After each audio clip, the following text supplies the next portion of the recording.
അവനെ ഏതോ ചാർലിയോ തോമസോ ഏതാണ്ടൊക്കെ മാറ്റി വിളിക്കുന്ന ചില ആൾക്കാരുണ്ട്. അരിയാഹാരം കഴിക്കുന്ന ആൾക്കാർക്ക് മനസ്സിലാവുന്നതാണ് ആ മാറ്റിവിലയുടെ ദുഷ്ടലക്ഷ്യങ്ങൾ, വെറിയൻ അജണ്ടകൾ, ചോറിൽ ചോര തിരിയുന്ന ശീലമാണ്. അത് വിട്ടേക്ക്. ഇനി അത് ചാർലി ആണെങ്കിലും ചാമിയാണെങ്കിലും വൃത്തികെട്ടവൻ, മനുഷ്യഗണത്തിൽപ്പെടുത്താൻ കൊള്ളാത്തവനാണെന്നും അധമജന്മം ഏതു വിധേനയും ഒന്ന് ചത്തുമലച്ചത് കണ്ടാൽ മതിയെന്നും ആഗ്രഹിക്കുന്നവരാണ് പേരുമാറ്റിക്കലുടെ അജണ്ടകളില്ലാത്ത മലയാളി. ഒരു മനുഷ്യനല്ലേ ചത്തുമലച്ചെന്നൊക്കെ പറയാവോ മാപ്രേ എന്ന മനുഷ്യാവകാശത്തിന്റെ വ്യാജമാസ്കം പൊക്കിപ്പിടിച്ച് ആരും ഇങ്ങോട്ട് വന്നേക്കല്ല. തീപ്പാളത്തിൽ ചോര കട്ട പിടിച്ച ചോരനാളിന്റെ പേക്കിനാവിൽ പിന്നീട് അങ്ങോട്ട് ചിരിക്കാൻ മറന്നുപോയത് ആ പെറ്റവയർ മാത്രമല്ല. ഏതു കാട്ടുജീവിയും നാണിച്ചു പോകുന്ന ക്രൂരത കണ്ട് ഈ നാടിന്റെ മനസാക്ഷിക്കുണ്ടായത് ആഴത്തിലെ മുറിവാണ്, ബ്രെയിൻ ഡെത്താണ്.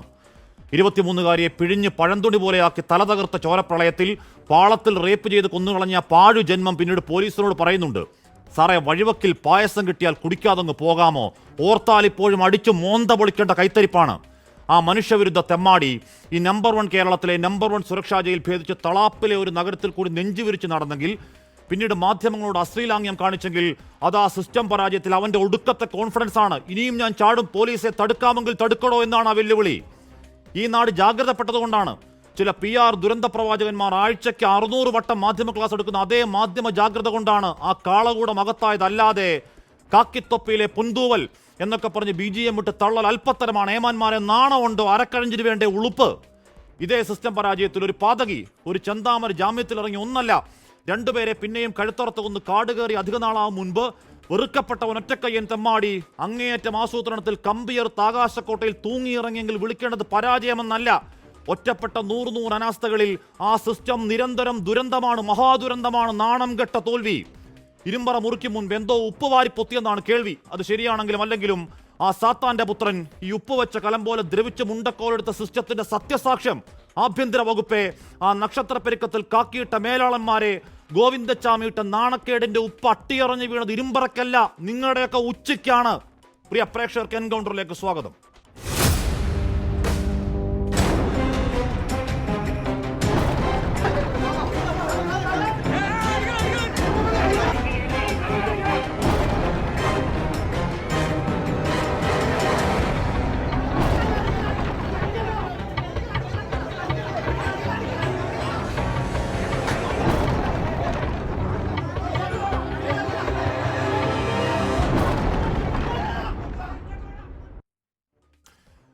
സൗമ്യയുടെ അമ്മ സുമതി ചേരുന്നുണ്ട്. CM Prakash master, Rijil Makkutty, George Joseph, Ashraf retire SI ആണ്. നേരത്തെ ഈ ഗോവിന്ദച്ചാമി പിടിച്ച സംഘത്തിലെ SI ആണ്. ഡോക്ടർ മോഹൻ റോയ് എന്നിവർ ചർച്ചയിൽ ചേരുന്നു. ആദ്യം ഞാൻ സൗമ്യയുടെ അമ്മ സുമതിയിലേക്ക് പോകുന്നു. ശ്രീമതി സുമതി, അമ്മ ഇയാളെ ആ കിണറ്റിൽ നിന്ന് പിടിച്ചു കയറ്റുമ്പോൾ ഒരു ചുവന്ന ടീഷർട്ട് ചേട്ടൻ അവൻ്റെ മുഖത്ത് നോക്കി കൊടുക്കുന്നുണ്ട്. സത്യം പറഞ്ഞാൽ അത് നിയമവിരുദ്ധമാണെന്നോ അല്ല, അങ്ങനെ അത് കണ്ടപ്പോൾ എനിക്ക് ഉണ്ടായ സന്തോഷത്തിന് അറുതിയില്ല. അത് ഓരോ മലയാളിയുടെയും വികാരമാണെന്നാണ് ഞാൻ കരുതുന്നത്. എനിക്കതങ്ങനെ പറയുന്നത് അത് നിയമവിരുദ്ധമാണോ എന്ന് എനിക്കറിയില്ല. ഈ അമ്മയ്ക്ക് മകളെ ഒരിക്കൽ കൂടി ഓർക്കാൻ കഴിയാത്ത രീതിയിൽ ക്രൂരമായി കൊന്നുകളഞ്ഞൊരുത്തൻ ജയിലിൽ ചാടിയെന്നറിഞ്ഞപ്പോൾ പേടിയുണ്ടായോ? ആ പേടി ഇപ്പോഴും ഉണ്ടോ? എനിക്ക് ഇവൻ ജയിലിൽ ചാടി എന്ന് പറഞ്ഞപ്പോൾ ഞാൻ എന്താ പറയേണ്ടതെന്നറിയാം. നമ്മൾ കൈയും കാലും ഇങ്ങനെ വിറക്കി എനിക്ക്. കാരണം എന്താ വിചാരിച്ചാൽ ഞാൻ ആകെ തളർന്നു പോയി. ഇവൻ ഇത്രയും സുരക്ഷിതമായിട്ട് ഈ കണ്ണൂർ ജയിലിൽ കൊണ്ടിട്ടിട്ട് ഇവൻ അവിടുന്ന് ചാടി എന്നെല്ലാം പറഞ്ഞ് ഒറ്റയ്ക്കെല്ലാം ചാടി എന്നെല്ലാം പറയുമ്പോൾ അത് പെട്ടെന്ന് നമുക്ക് വിശ്വസിക്കാൻ പറ്റുന്നില്ല. പക്ഷേ ഇവൻ്റെ പിന്നിലൊരാളില്ലാതെ അവനെന്തായാലും അവിടുന്ന് ചാടാൻ പറ്റില്ല. അത് എന്തായാലും നടക്കാത്തൊരു കാര്യമാണ്. കാരണം ഇത്രയും വലിയൊരു കണ്ണൂർ ജയിലെന്ന് പറഞ്ഞാൽ ഞാൻ കണ്ടിട്ടില്ല, പക്ഷെ പറയണ കേട്ടിട്ടും TV കണ്ടിട്ടെല്ലാം ഉണ്ട്. എത്രയോ വലിയൊരു ജയിലാണ്. ഈ ജയിലിൽ നിന്ന് അവൻ പുറത്തിറങ്ങണമെങ്കിൽ അതിന് പറ്റിയ ആൾക്കാർ അവൻ്റെ കൂടെയുള്ള കാരണം കൊണ്ട് മാത്രമാണ് അവന് ജയിലിൽ ചാടാൻ പറ്റിയത്. അപ്പോൾ ഈ ജയിലിൽ ചാടിക്കഴിഞ്ഞ് ഇവൻ പുറത്തിറങ്ങിക്കഴിഞ്ഞാൽ ഞാൻ അനുഭവിക്കുന്ന ദുഃഖം എനിക്ക് മാത്രമേ അറിയുള്ളൂ. ഇപ്പോൾ 10-15 കൊല്ലമായി. എൻ്റെ അറിവിൽ എൻ്റെ മോള് പോയിട്ട് 2011 പോയതാണ്. ആ 15 കൊല്ലമായിട്ട് ഞാൻ അങ്ങോട്ട് ചിന്തിക്കുകയാണ്. അവളെ അന്ന് മുതൽ ഞാൻ ഈ ദുഃഖം പേറി നടക്കണ ഒരു അമ്മയാണ്. ഇനി ഒരാൾക്കും ഇങ്ങനൊരു അവസ്ഥ ഉണ്ടാവരുതെന്ന് പറഞ്ഞിട്ടാണ് ഞാൻ അന്ന് മുതൽ ഇന്ന് വരെ പറഞ്ഞുകൊണ്ടിരിക്കുന്ന ഒരു വാക്കുണ്ട് എനിക്ക്. എന്താ വെച്ചാൽ, ഞാൻ കരഞ്ഞ പോലെ, എൻ്റെ മകൾക്ക് വേണ്ടി ഞാൻ കരഞ്ഞ പോലെ ഇനിയൊരു അമ്മ കരയാനൊരു ഇട വരുത്തരുത്. പക്ഷെ നമ്മളെ ഈ നാട്ടിൽ അത് തുടർന്ന് നടന്നുകൊണ്ടിരിക്കുന്ന ഒരു കാര്യമാണ്. അവനെ മനുഷ്യഗണത്തിൽ കൂട്ടാൻ കൊള്ളാത്തൊരുത്തനാണ്. ദയ, കരുണ, കാരുണ്യം എന്ന വാക്ക് അറിയാത്തൊരുത്തനാണ്. അവനെ ഈ മനുഷ്യഗണത്തിൽ പെടുത്താൻ കൊള്ളാത്ത അത് ഒരുത്തനാണ്. അങ്ങനൊരു വാക്കില്ല, അങ്ങനൊരു വാക്കില്ല. അല്ല, ഞാൻ ചോദിക്കുന്നത് എന്താണെന്നറിയോ, അവന് അവൻ ഇറങ്ങി, അവന് അവൻ യാതൊരു അവനോട് കൂസലുമില്ല. അവനൊരു ഓർത്തു നോക്കൂ, കാരുണ്യം അവൻ കാണിക്കുന്നു. അവൻ യാതൊരു കൂസലുമില്ല. അവൻ ജയിലിൽ നിന്ന് ചാടിയിട്ട് ഓട്ടമൊന്നുമില്ല, വളരെ സമാധാനമായി ശാന്തമായി കറുത്ത ഷർട്ടും കറുത്ത വാനിട്ട് അവൻ മേലോട്ടൊക്കെ നോക്കി നടന്നു പോകുന്നു. അത് കഴിഞ്ഞ് തലയ്ക്ക് കൈ വെച്ച് റോഡിൽ കൂടെ നടക്കാന്നേ, തളാപ്പിലൊരു നഗരത്തിൽ റോഡിൽ കൂടെ ഒരു പേടിയില്ലാതെ അങ്ങനെ നടന്നു പോവുകയാണ്. അത് കഴിഞ്ഞ് പിടിച്ചു കഴിഞ്ഞിട്ട് ഈ പറയുന്ന എന്താണ്, ഈ പോലീസ് വണ്ടിയിലിരുന്ന് മാധ്യമങ്ങളോട് അവൻ വൃത്തികേട് കാണിക്കുക. അപ്പോൾ എന്തൊരു ധൈര്യമാണ് അവൻ. ആ ധൈര്യമുള്ളവൻ ഇനി ജീവിക്കാൻ അർഹനല്ല. അതാണ് പറഞ്ഞത്. അവനോട് ഒരാൾക്കും ദയാവ് വേണ്ട. ആരാണ് അവനെ ഈ നാട്ടിൽ ആരാണ് ഈ ആൾപുരാൻ വക്കീലല്ലാത്ത ആരാണ് ഇവനോട് ഒരു ദയാവ് കാണിച്ചിരിക്കുന്നത്? ഒരാൾക്കും ഇവനോട് ദയാവ് എന്ന് പറഞ്ഞ അതില്ല. ഇപ്പൊ കുറച്ചു മുന്നേ പറഞ്ഞു അവനെ കിണറ്റുന്നതിനപ്പോ മുഖത്തൊക്കെ ഇടിച്ചു എന്ന്. അതെല്ലാം കണ്ട ആൾക്കാർ സന്തോഷിക്കുകയാണ് ഇവിടെ. അവനെ എത്രത്തോളം ഉപദ്രവിക്കുന്നു അത് കണ്ട് സന്തോഷിക്കുകയാണ്. സങ്കടപ്പെടേണ്ട ആവശ്യം ഒരു ജനങ്ങൾക്കും ഇല്ല. അമ്മമാരെല്ലാം അത് കണ്ട് സന്തോഷമാണ് പറയണത്. അവനെ അങ്ങനെ ചെയ്താൽ പോരാന്നാണ് പറയണത് അവരെല്ലാം. എന്നെ എത്ര പേര് വിളിക്കുന്നു, അങ്ങനെയൊന്നും ചെയ്താൽ പോരാന്നാണ് പറയണത്. അവൻ അവിടെ വെച്ചിട്ട് ഈ പോലീസുകാർക്കൊന്നും വിട്ടുകൊടുക്കാതെ അവർക്ക് തന്നെ വിട്ടുകൊടുത്ത് അവനെ തീർത്ത് കളയവര്. അത്രയും അമർഷം ഇന്നും ഈ 15 കൊല്ലം മുമ്പ് നടന്ന ആ സംഭവം ഇപ്പോഴും ജനങ്ങളുടെ മനസ്സിലത് പതിഞ്ഞു കിടക്കണത്. ഞാൻ പറഞ്ഞില്ലേ, എന്നെ ഓർക്കാത്ത ഒരാൾ, എൻ്റെ മകളെ ഓർക്കാത്ത ഒരാളും ഇല്ല, എന്നെ ഓർക്കാത്ത ഒരാളും ഇല്ല. അപ്പൊ ഈ ഗോവിന്ദൻ ജാമീൻ ആര് മറക്കണു? അവന് എന്നും അല്ല, ഞാൻ ചോദിക്കുന്നത് ഇവൻ സമർത്ഥനാണ്. ഇവൻ സമർത്ഥനാണ് എന്ന് പറഞ്ഞാൽ ഞാൻ പോസിറ്റീവ് അർത്ഥത്തിൽ പറയുന്നതല്ല. ഇവൻ ഈ പറയുന്ന നരകപ്പണിയിൽ അവൻ സമർത്ഥനാണ്. അല്ലെങ്കിൽ ഒറ്റ കൈയും കൊണ്ട് ഈ പറയുന്ന രീതിയിലെല്ലാം ചെയ്ത് അതിൻ്റെ 7.5 അടി നീളമുള്ള അവൻ ചാടി അവിടുന്ന് 3-4 കിലോമീറ്റർ ഇപ്പുറത്തോട്ട് നടന്നു വരാനൊന്നും പറ്റത്തില്ലല്ലോ. അങ്ങനെ ചാടിയവൻ ഇനിയും ചാടില്ലേ? അങ്ങനെ ചാടിയവൻ ഇനിയും പലർക്കും ജീവന് ഭീഷണിയല്ലേ? അമ്മയുടെ ജീവന് ഭീഷണിയല്ലേ? അവൻ ജീവിക്കാൻ ഇനി അർഹനല്ല. അപ്പൊ സുപ്രീം കോടതിയിലേക്ക് നമ്മൾ വീണ്ടും പോകണം, ഇവനെ കൊന്നു കളയണം എന്ന് നമ്മൾ ആവശ്യപ്പെടണം അല്ലേ? അതാണ് വേണ്ടത്. അത് മാത്രമേ ഉള്ളൂ. ഇന്നത്തെ ഈ ലോകത്ത് നടക്കേണ്ട ഒരു കാര്യം, ഈ ഗോവിന്ദൻ ജാമി പറഞ്ഞ ആളെ ഇനി കൊന്നുകളയാൻ മാത്രമേ ഉള്ളൂ. തൂക്കിക്കൊല്ലുക, അത് മാത്രമേ ഉള്ളൂ ഇന്നത്തെ ഒരു ശിക്ഷ അവന് കൊടുക്കാൻ പറ്റുന്നത്. അല്ലാതെ ഇനി ഏതറയെ കൊണ്ടിട്ടാലും അവൻ ഈ ജയിൽ ചാടിയിട്ട് ഇതെല്ലാം ചെയ്യണത് അവൻ ആരെങ്കിലും സപ്പോർട്ടും ഉണ്ടാവും. സപ്പോർട്ട് ഇല്ലാതെ എന്തായാലും ഈ ന്യായീകരണത്തിൽ ഞാൻ ഒന്ന് പറയണത്, ഇവൻ ഈ ഒറ്റക്കൈ വെച്ചിട്ട് ഇങ്ങനെയെല്ലാം ചെയ്ത് കൂട്ടി ഇതിൻ്റെ ഈ കണ്ട തുണികളെല്ലാം കെട്ടിക്കൂട്ടി ഇതിൻ്റെ മേളിൽ നിന്ന് എടുത്ത് ചാടി ഇവൻ പുറത്തിറങ്ങണ ഇത്തിരി പാടില്ലേ? അപ്പൊ അത് ഒറ്റയ്ക്ക് അവനെ കൊണ്ട് കഴിയില്ല. ഇനി എന്തായാലും ഇനി അവിടേക്ക് ഇവിടേക്ക് ഒന്ന് നോക്കാം, ഇനി തൂക്കിക്കൊല്ല്, അതേ ഉള്ളൂ. അമ്മ സംശയിക്കുന്നത് ആരുടെ സഹായമാണ് അമ്മ സംശയിക്കുന്നത് ഇതിനകത്ത്? പറയാളൂ, നമുക്ക് ഈ സംശയങ്ങളൊക്കെ ഉണ്ട്. എന്നാലും ഇത് ആരിവന് കൂട്ടുനിന്നു എന്ന് പറഞ്ഞാൽ, ഞാൻ പറഞ്ഞ ഏതെങ്കിലും രാഷ്ട്രീയ ജയിലിനുള്ളിൽ നമുക്കൊരു സുരക്ഷിതല്ലേ ഉണ്ട്. ജയിലിനുള്ളിൽ നമുക്കൊരു സുരക്ഷിതല്ലേ? ഇത്രയും വലിയൊരു ക്രിമിനലിനെ കൊണ്ടുപോയിട്ട് ഈ കണ്ണൂർ ജയിലിൽ ഇട്ടപ്പം അവനെ എത്രത്തോളം, അവിടെ ക്യാമറ ഉണ്ട്, പിന്നെ പല കാര്യങ്ങളും അവിടെ ഉള്ള ഒരു ഇതാണ്. 24 മണിക്കൂർ ക്യാമറ വർക്ക് ചെയ്തുകൊണ്ടിരിക്കണതാന്ന് പറയണ്ടേ. ഇവൻ ജയിലിൽ ചാടുമ്പോൾ എന്തേ ക്യാമറ എന്തുണ്ടായത്? ഇവര് നോക്കിയില്ലേ? അപ്പൊ മതിലിന്റെ മേലെ എന്താ ഇലക്ട്രിക്കിന്റെ എന്തെല്ലാം ഉണ്ടെന്ന് പറയണ്ടേ, അതെന്തേ ഇവനൊന്നും പറ്റാതിരുന്നത്? അപ്പൊ അതിനെല്ലാം ഒരു സപ്പോർട്ട് ഇല്ലാതെ തന്നെ നടക്കൂ.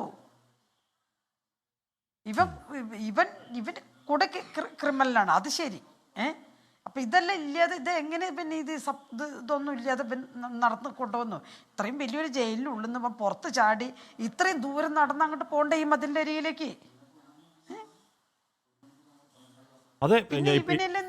ഇവനോടെല്ലാം എന്താ ആർക്ക ദയാവ്? അവൻ എന്തിനാണ് ചിക്കൻ കൊടുക്കുന്നത്? എന്തിനാണ് മട്ടൻ കൊടുക്കുന്നത്? അവൻ എന്തിനാണ് അവൻ ചോദിക്കുമ്പോൾ ചോറ് മാറി ചപ്പാത്തി കൊടുക്കുന്നത്? എന്തിനാണ് അവന് പ്രിവിലേജ്? അവൻ ആരാ? അതന്നെയാണ് എൻ്റെ ചോദ്യം. ഇപ്പം തന്നെ ഇപ്പം ഈ ചപ്പാത്തി കൊടുത്തു ഇതെല്ലാം കൊടുത്തു എന്ന് പറയുമ്പോൾ ഞാൻ ഇപ്പം ചോദിക്കുന്നത് അതാ. ഇവന് വേണ്ടിയിട്ട് എന്തിനു ഇവര് ചപ്പാത്തി ഉണ്ടാക്കി കൊടുക്കണു? ചിക്കൻ എന്താ അവന് വേണ്ടാത്തത്? ഇതെല്ലാം എന്ത് കാരണം കൊണ്ട്? ഇതിൽ കുറെ ജയിലിൽ പുള്ളികൾ അവിടെ വേറെ ഇല്ലേ? ഇവന് മാത്രം എന്താ ഇവർക്ക് ഇങ്ങനെയല്ല ഇവൻ പറയണത് ചെയ്തു കൊടുക്കണമെന്ന് ഇവന് പേടിയാണോ ആൾക്കാർക്ക്? എല്ലാവരും എന്നോട് ചോദിച്ചു, ഇനിയിപ്പോ അമ്മ പറഞ്ഞോ പൂർത്തിയാക്കോ. ശരി. അല്ല, എല്ലാവരും എന്നോട് ചോദിച്ചു, എല്ലാവരും എന്നോട് ചോദ്യം, അമ്മ പിന്നെ അവ ഇവിടെ വന്നു കഴിഞ്ഞാൽ അമ്മയ്ക്ക് പേടി ഉണ്ടാവില്ലെന്ന്. എനിക്കിനിയിപ്പോൾ മേലെ നോക്കുക ആകാശം താഴെ നോക്കിയ ഭൂമിയാണ്. ഒരു മകളുള്ളത് അതും പോയി, ഒരു മകനുള്ളത് അതും പോയി. ഞാൻ ആർക്ക് വേണ്ടിയിട്ട്? ഞാൻ എൻ്റെ മരണം കാത്തിട്ടാണ് ഞാനിരിക്കണത്. ഞാൻ ഈ ഇത്രയും ഇപ്പം ഇവരെല്ലാം കഴിഞ്ഞപ്പോൾ എൻ്റെ ഒരു ചിന്ത ഇത് മാത്രമേ ഉള്ളൂ. ഇന്ന് രാവിലെയും കൂടി ഞാനത് ചിന്തിച്ചിട്ട് കുളി കഴിഞ്ഞ് കുളിക്കണ സമയത്താണ് ഈ ഫോൺ അടിക്കണത്. അപ്പോഴാണ് നിങ്ങളുടെ ചാനലിൽ നിന്ന് ഇത് ഇവർ വിളിക്കണത്. എന്നിട്ടാണ് ഞാൻ ഓടി വന്നിട്ട് ആ തല പൊത്തി വെച്ചിട്ട് അങ്ങനെ വന്നിട്ട് ചാനൽ ഇതെടുക്കണത്. അപ്പം ഞാൻ ചിന്തിച്ചതാണ്, അവർ ചിന്തിച്ച് ഇവൻ്റെ മരണമാണ് ഞാൻ ചിന്തിച്ചുകൊണ്ടിരിക്കണത്.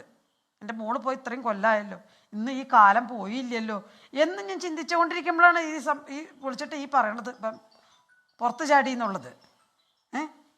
അത് കേൾക്കുമ്പോഴൊരു ആ വിറയിൽ ഇപ്പോഴും നമ്മൾക്ക് ആ ഒരു മാനസികാവസ്ഥ ഇങ്ങോട്ട് വന്നിട്ടില്ലേ നമ്മൾ. കാര്യം അവനെ പിടിച്ചു. അല്ല, ഞാൻ പറയുന്നത് ഇപ്പോൾ അവൻ പിടിച്ചത് നന്നായി, ഇപ്പോൾ ജനങ്ങളുടെ ജാഗ്രത പിടിച്ചത് നന്നായി. ഇല്ലെന്നുണ്ടെങ്കിൽ സൗമ്യയുടെ വിധി മറ്റൊരു പെൺകുട്ടിക്കോ പെൺകുട്ടികൾക്കോ ആവർത്തിച്ചതെന്ന് ഉറപ്പാണ്. അത്രത്തോളം കൊടും ക്രിമിനലാണെന്നാണല്ലോ അദ്ദേഹത്തെ ആദ്യമേ പിടിച്ച റിട്ടയർ അഷ്റഫ്. ഞാൻ അങ്ങനെ അമ്മ ഞാത്താമേ അഷ്റഫ്, ഇവിടെ ഞാൻ തുടക്കത്തിൽ പറഞ്ഞ പോലീസ് വിമർശനം കേട്ട് അങ്ങേക്ക് വേദനിക്കേണ്ട. താങ്കളടക്കമുള്ള പോലീസുകാർ അന്ന് ചെയ്ത കഠിനമായ പണിയെപ്പറ്റി നല്ല ബോധ്യം എനിക്കുണ്ട്. അഷ്റഫ് നോക്കൂ, പോലീസ് പിടിക്കുമ്പോൾ എല്ലും തോലുമായിരുന്നവൻ പിന്നീട് കാണുമ്പോൾ നന്നായി തടിച്ച് കവിളൊക്കെ തുടുത്ത് മുടിയൊക്കെ മനോഹരമായി ചീകി ഒരു 17-കാരൻ കാമുകൻ്റെ പാൽപുഞ്ചിരിയുമായി കാണപ്പെട്ടതാണ്. അയാൾ രക്ഷപ്പെടാൻ തീരുമാനിക്കുന്നു, ചോറ് മാറ്റി ചപ്പാത്തിയാക്കുന്നു, വ്യായാമങ്ങളിൽ വെയിറ്റ് കുറയ്ക്കുന്നു. 8 മാസം കൊണ്ടെന്താണ് മൊഴി. ഇരുമ്പ് കമ്പി പതുക്കെ അറക്കുന്നു, പുറത്തു ചാടി ആ ബ്ലോക്കിൻ്റെ ചുറ്റുമതിൽ ആദ്യം ചാടുന്നു, പിന്നെ ഇരുമ്പ് വേലി ഫെൻസിങ്ങോടുകൂടി 7.5 മീറ്റർ ഉയരമുള്ള മതിൽ ഏതോ പുതപ്പം ബെഡ്ഷീറ്റ് കൂട്ടിക്കെട്ടി കയറുപോലെയാക്കി എറിഞ്ഞിട്ട് കുരുക്കി കെട്ടി വരിഞ്ഞു കയറി അപ്പുറത്ത് ചാടുന്നു. ഈ പ്രക്രിയ അതീവ സുരക്ഷാ ജയിലിൽ ആരും അറിഞ്ഞിട്ടുമില്ല. അതെങ്ങനെയാണ് സാർ? ആശുമേ, ഇന്ന് കാലത്ത് ഈ വാർത്ത ഞാൻ അറിഞ്ഞോട് കൂടിയിട്ട് ഭയങ്കര ഞെട്ടലോടെയാണ് ഞാൻ വാർത്ത കേൾക്കുന്നത്. കാരണം എന്താണെന്നറിയാം, എനിക്ക് ഈ ഗോവിന്ദസ്വാമി അറിയാം. അവൻ ആരാണ്, അവൻ എന്താണ്, അവൻ എങ്ങനെയാണെന്നുള്ളത്. ഈ കേസിൻ്റെ ആദ്യം മുതൽ, ഈ കേസ് റിപ്പോർട്ടാവുന്ന അന്ന് മുതൽ ഈ കേസിൻ്റെ ട്രയൽ കോടതിയിലും ഇതിൻ്റെ ഡോക്യുമെൻറ്റേഷൻ വർക്ക് ഫുള്ളായി ചെയ്യുന്നതിന് വേണ്ടി അന്വേഷണ ഉദ്യോഗസ്ഥനെ സഹായിച്ച ആൾ ഞാനാണ്.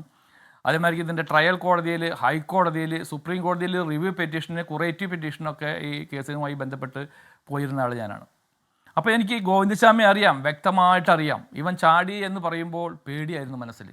കാരണം ഇവന് ചാടിയിട്ട് ഇവൻ്റെ ഭാര്യയുടെയും മക്കളുടെ കൂടെയും ജീവിക്കാൻ ഒരു ജീവിതത്തിന് വേണ്ടി ചാടിയതല്ല, അച്ഛനും അമ്മയുടെയും കൂടെ ജീവിക്കാൻ ഒരു ജീവിതത്തിന് വേണ്ടി ചാടിയതല്ല, അല്ലെങ്കിൽ കൂട്ടുകാരോടൊത്ത് ജീവിക്കാൻ ഒരു ജീവിതത്തിന് വേണ്ടി ചാടിയതല്ല, അല്ലെങ്കിൽ അവരുടെ ബന്ധുക്കളുടെ കൂടെ ജീവിക്കാൻ ഒരു ജീവിതത്തിന് വേണ്ടി ചാടിയതല്ല. അങ്ങനെയുള്ള ബന്ധങ്ങളും കാര്യങ്ങളും ഒന്നുമില്ലാത്ത ഒരു ഏകനായ ഒരു മനുഷ്യനാണ്. അവൻ ചാടുന്നത് കുറ്റകൃത്യങ്ങൾ ചെയ്യാൻ വേണ്ടി മാത്രമാണ്. എന്തായാലും സൗമ്യയുടെ അമ്മ അവിടെ ഇരിക്കേണ്ടതിൽ പറയാൻ പറ്റുമെന്ന് അറിയില്ല. ഞാൻ ഇവനെ പിടിച്ച സമയത്തൊക്കെ ഇവൻ പറഞ്ഞ കാര്യങ്ങൾ അങ്ങനെയാണ്. കാരണം എന്നോട് പറയുന്നത്, സാർ ഇതൊക്കെ കണ്ടിട്ട് ആരെങ്കിലും പാൽപ്പായസം കണ്ടിട്ട് ഇട്ടെറിഞ്ഞ് പോരാൻ പറ്റുമോ? കാരണം വീണ് തല പൊളിഞ്ഞ് 10-24 പല്ലുകളൊക്കെ നഷ്ടപ്പെട്ട് മൃതപ്രായമായിട്ട് ഇരിക്കുന്ന ഒരു സ്ത്രീയെ, ഒരു പെൺകുട്ടിയെയാണ് ഇത്തരത്തിൽ അവൻ ക്രൂരമായി പീഡിപ്പിച്ചത്. മാത്രമല്ല ഇവന് അവന് ഡോക്ടറോട് പറഞ്ഞത്, അല്ലെങ്കിൽ ഞങ്ങളോടും പറഞ്ഞതൊക്കെ, ഇവൻ ആഴ്ചയിൽ 1-2 പ്രാവശ്യം ഒരു പെൺകുട്ടിയെ അല്ലെങ്കിൽ ഒരാണിനെ ഭോഗിക്കണം, മദ്യം കഴിക്കണം, മയക്കുമരുന്ന് കഴിക്കണം. ഇത്തരമൊരു സ്വഭാവമുള്ള മാത്രമാണ് ഇവൻ. ഇതിനു വേണ്ടി മാത്രം ജീവിക്കുന്നവനാണ്. ഇവന്റെ പേരിൽ നിരവധി കേസുകളിൽ സംസ്ഥാനത്ത്, തമിഴ്നാട്ടിൽ. അമ്മ നന്ദി. അമ്മ ഇത് കേൾക്കണ്ട കേട്ടാ പിന്നെ അത് സങ്കടമാണ്. ഇതൊക്കെ യാഥാർത്ഥ്യങ്ങളാണ്. ഇത് മൊഴിയുടെ രൂപത്തിൽ വന്നതാണ്. അങ്ങേയറ്റം ക്രൂരമാണ്. അമ്മയ്ക്കത് കേട്ടാൽ ചിലപ്പോൾ അത് ഇനിയും പഴയ കാര്യങ്ങൾ ഓർക്കുകയും ഈ പറയുന്ന കാര്യങ്ങൾക്ക് ഓർമ്മ വരും. അമ്മ ഇറങ്ങിക്കോ.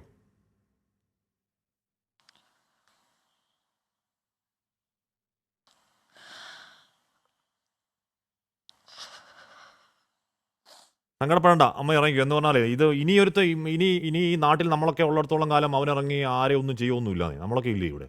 അല്ല, ഈ നാടിൻ്റെ ജാഗ്രത കണ്ടതല്ലേ, അവനെ പിടിച്ച് തൂക്കിയാകത്തിട്ട് നമ്മൾ കണ്ടതല്ലേ. ശ്രീ അഷ്റഫ് അമ്മ ഇറങ്ങിയെന്ന് എനിക്ക് തോന്നുന്നത്. അഷ്റഫ് ഓർത്തു നോക്കണം, ഇയാൾ ആ റെയിൽപാളത്തിൽ ചോരയിൽ കുളിച്ചു കിടന്ന ഒരു കൊച്ചിനെ കൊന്നു കളഞ്ഞിട്ട് പറഞ്ഞത്, ചിരിച്ചുകൊണ്ട് നിങ്ങളോട് പറഞ്ഞത്, വഴിയരികിൽ പാൽപ്പായസം കണ്ടാൽ കുടിക്കാതെ ആരെങ്കിലും ഇരിക്കുമെന്ന് ചോദിക്കുന്നത്. അവന് ബിരിയാണി വേണമെന്നൊരു പരാതി കൊടുത്തു. അവന് കഴിക്കാൻ ബിരിയാണി വേണം എന്നുകൊണ്ട് പരാതി കൊടുത്തു. അവന് ജയിലിൽ കള്ളും പെണ്ണും കിട്ടാത്ത പ്രശ്നമായിരുന്നു അല്ലേ? ബിരിയാണി, അതെ തീർച്ചയായിട്ടും. അവൻ ജയിലിൽ ബിരിയാണി കിട്ടാത്തതിൻ്റെ പേരിൽ ജയിലിലെ ഉപകരണങ്ങൾ തല്ലി തകർത്തതിന് അവൻ്റെ പേരിൽ PDPP കേസ് എടുത്തിട്ട് ആ കേസിൽ അവനെ 3 മാസത്തോളം ശിക്ഷിച്ചു എന്നാണ് ഞാൻ അറിയുന്നത്. PDPP കേസ് എടുത്തിട്ട്. ഹലോ, കേൾക്കാം, കേൾക്കാം സർ, പറയൂ. 3 മാസത്തോളം ശിക്ഷിച്ചു എന്നാണ് പറഞ്ഞു ബിരിയാണി കിട്ടാത്തതിൻ്റെ പേരിൽ. ഇവൻ ഞങ്ങളോട് പറഞ്ഞത് അവന് ആഴ്ചയിൽ 1-2 പ്രാവശ്യം ഒരു പെണ്ണിനെ അല്ലെങ്കിൽ ഒരു ചെക്കനെ ബോയിക്കാൻ കിട്ടണം, അല്ലെങ്കിൽ മദ്യം വേണം. ഇത് നിങ്ങൾക്ക് തന്നൂടെ, എന്നാൽ ഞങ്ങൾ ഇങ്ങനെ ഇത്ര കുറ്റകൃത്യങ്ങളൊക്കെ ചെയ്യൂ എന്നാണ് പറഞ്ഞത്. ഭയങ്കര ആരോഗ്യവാനാണ്. നമുക്ക് അവനെ മറ്റൊരാളുടെ സഹായം ഇല്ലാതെ ഇത്തരം കുറ്റകൃത്യങ്ങൾ ചെയ്യാൻ പ്രാപ്തനാണ്. മാനസികമായിട്ടും ശാരീരികമായിട്ടും ഇത്തരം കുറ്റകൃത്യങ്ങൾ ചെയ്യാൻ പ്രാപ്തനായ ഒരാളാണ്. കാരണം എന്താണെന്ന് വെച്ച് കഴിഞ്ഞാൽ ഞാനിപ്പോൾ ഒരു 6 അടികളിലൊക്കെ ഉള്ള ഒരു പോലീസ് ഓഫീസറാണ്. എന്നെ പോലുള്ള 2-3 പോലീസുകാർ 3-4 പോലീസുകാരും ഇവനെ പിടിച്ച ആ സമയത്ത് ഇവൻ്റെ കൈയൊന്ന് പിടിച്ച് ഒതുക്കാൻ നോക്കിയിട്ട് എനിക്ക് പറ്റിയിട്ടില്ല. ഞാനൊക്കെ വേർത്തു പോയി. അതാണ് അവൻ്റെ ആരോഗ്യസ്ഥിതി, അതാണ് അവൻ്റെ മെൻ്റൽ പവറും അവൻ്റെ മറ്റേ ബോഡി പവറും.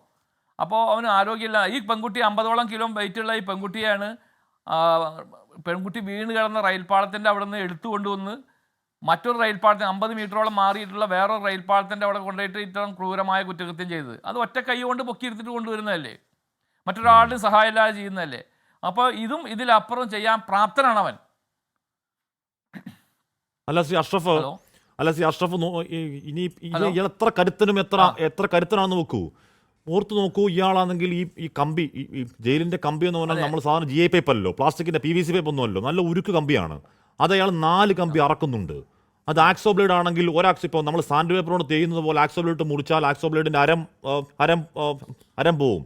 മാസങ്ങളെടുത്ത് എത്ര ആക്സോ ബ്ലേഡ് കൊണ്ട് ഇയാൾ മുറിച്ചു എന്ന് ഇപ്പോഴും അറിയില്ല. എന്തായാലും അയാൾ 4 കമ്പി മുറിച്ച് പുറത്തിയാടി. ഈ പറഞ്ഞ പ്രത്യേക സുരക്ഷാ ജയിലിലെ ചുറ്റുമതിലുണ്ട്, അത് ഇയാൾ ചാടി. അത് കഴിഞ്ഞ് ഈ പറഞ്ഞ 7.5 മീറ്റർ എന്താണ് മുകളിൽ ഇപ്പോൾ വൈദ്യുതി ഇല്ലെന്നാണ് പറയുന്നത്. എന്തുകൊണ്ടാണെന്ന് അറിയില്ല. എന്തായാലും വൈദ്യുതി ഇല്ലാത്ത കാര്യം അയാൾക്കറിയാമല്ലോ. ഈ പറഞ്ഞ വൈദ്യുതി ഉള്ള 7.5 മീറ്റർ മതിൽ ഈ ഒറ്റ കൈയും കൊണ്ട് ഈ സാധനം കറക്കി എറിഞ്ഞ് കെട്ടി. സാറേ, ഇതെങ്ങനെയാണ് വിശ്വസിക്കുക? എനിക്ക് ഇതെങ്ങനെയാണ് വിശ്വസിക്കുക ഇയാൾ ഒറ്റയ്ക്ക് ഇത് ചെയ്യുന്നു? ചെയ്യും. അവൻ്റെ ബോഡി ലാംഗ്വേജ് അങ്ങനെയാണ് സാർ. അവൻ്റെ ബോഡി അങ്ങനെയാണ്. അവൻ നമ്മൾ പിടിക്കുമ്പോൾ ഇവനെ ഞങ്ങൾ കസ്റ്റഡിയിൽ വേണ്ടിയിട്ട് കസ്റ്റഡി അപേക്ഷ കോടതിയിൽ കൊടുത്തപ്പോൾ ഇവൻ കോടതിയിൽ പറഞ്ഞൊരു കാര്യമുണ്ട്. എന്നെ പോലീസിന് കസ്റ്റഡിയിൽ കൊടുക്കുന്ന സമയത്ത് എൻ്റെ എക്സ്റേ എടുക്കണം, തിരിച്ച് കൊണ്ടുവരുമ്പോഴും എൻ്റെ എക്സ്റേ എടുക്കണം എന്ന് കോടതിയിൽ അവൻ ഓപ്പൺ കോടതിയിൽ പറഞ്ഞതാണ്. അതിനുശേഷം തിരിച്ച് ഹാജരാക്കിയപ്പോൾ അവൻ കോടതിയിൽ പറഞ്ഞു, എന്നെ ദേഹോപദ്രവം നടത്തി, എനിക്ക് ബിരിയാണി മേടിച്ചു തന്നില്ല. ഇതൊക്കെയാണ് അവൻ്റെ പരാതികൾ. അങ്ങനെ ഇവന് ബോൾഡാണ് എല്ലാ കാര്യത്തിലും. ഒന്നും അങ്ങനെ തുറന്ന് പറയുന്ന പോലെ ഏത് കുറ്റകൃത്യം ചെയ്യുന്നവനാണ്. കാരണം ഒരു 397 കേസിൽ പിടിക്കപ്പെട്ടിട്ട് ഒളിവിൽ വന്ന സമയത്താണ് ഈ കുറ്റകൃത്യം ചെയ്യുന്നത്.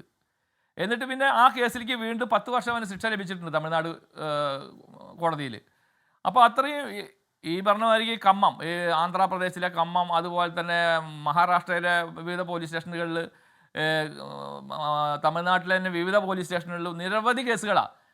എല്ലാ കേസുകളിലും വ്യത്യസ്ത പേരുകളിലാണ് അവൻ അറിയപ്പെടുന്നത്.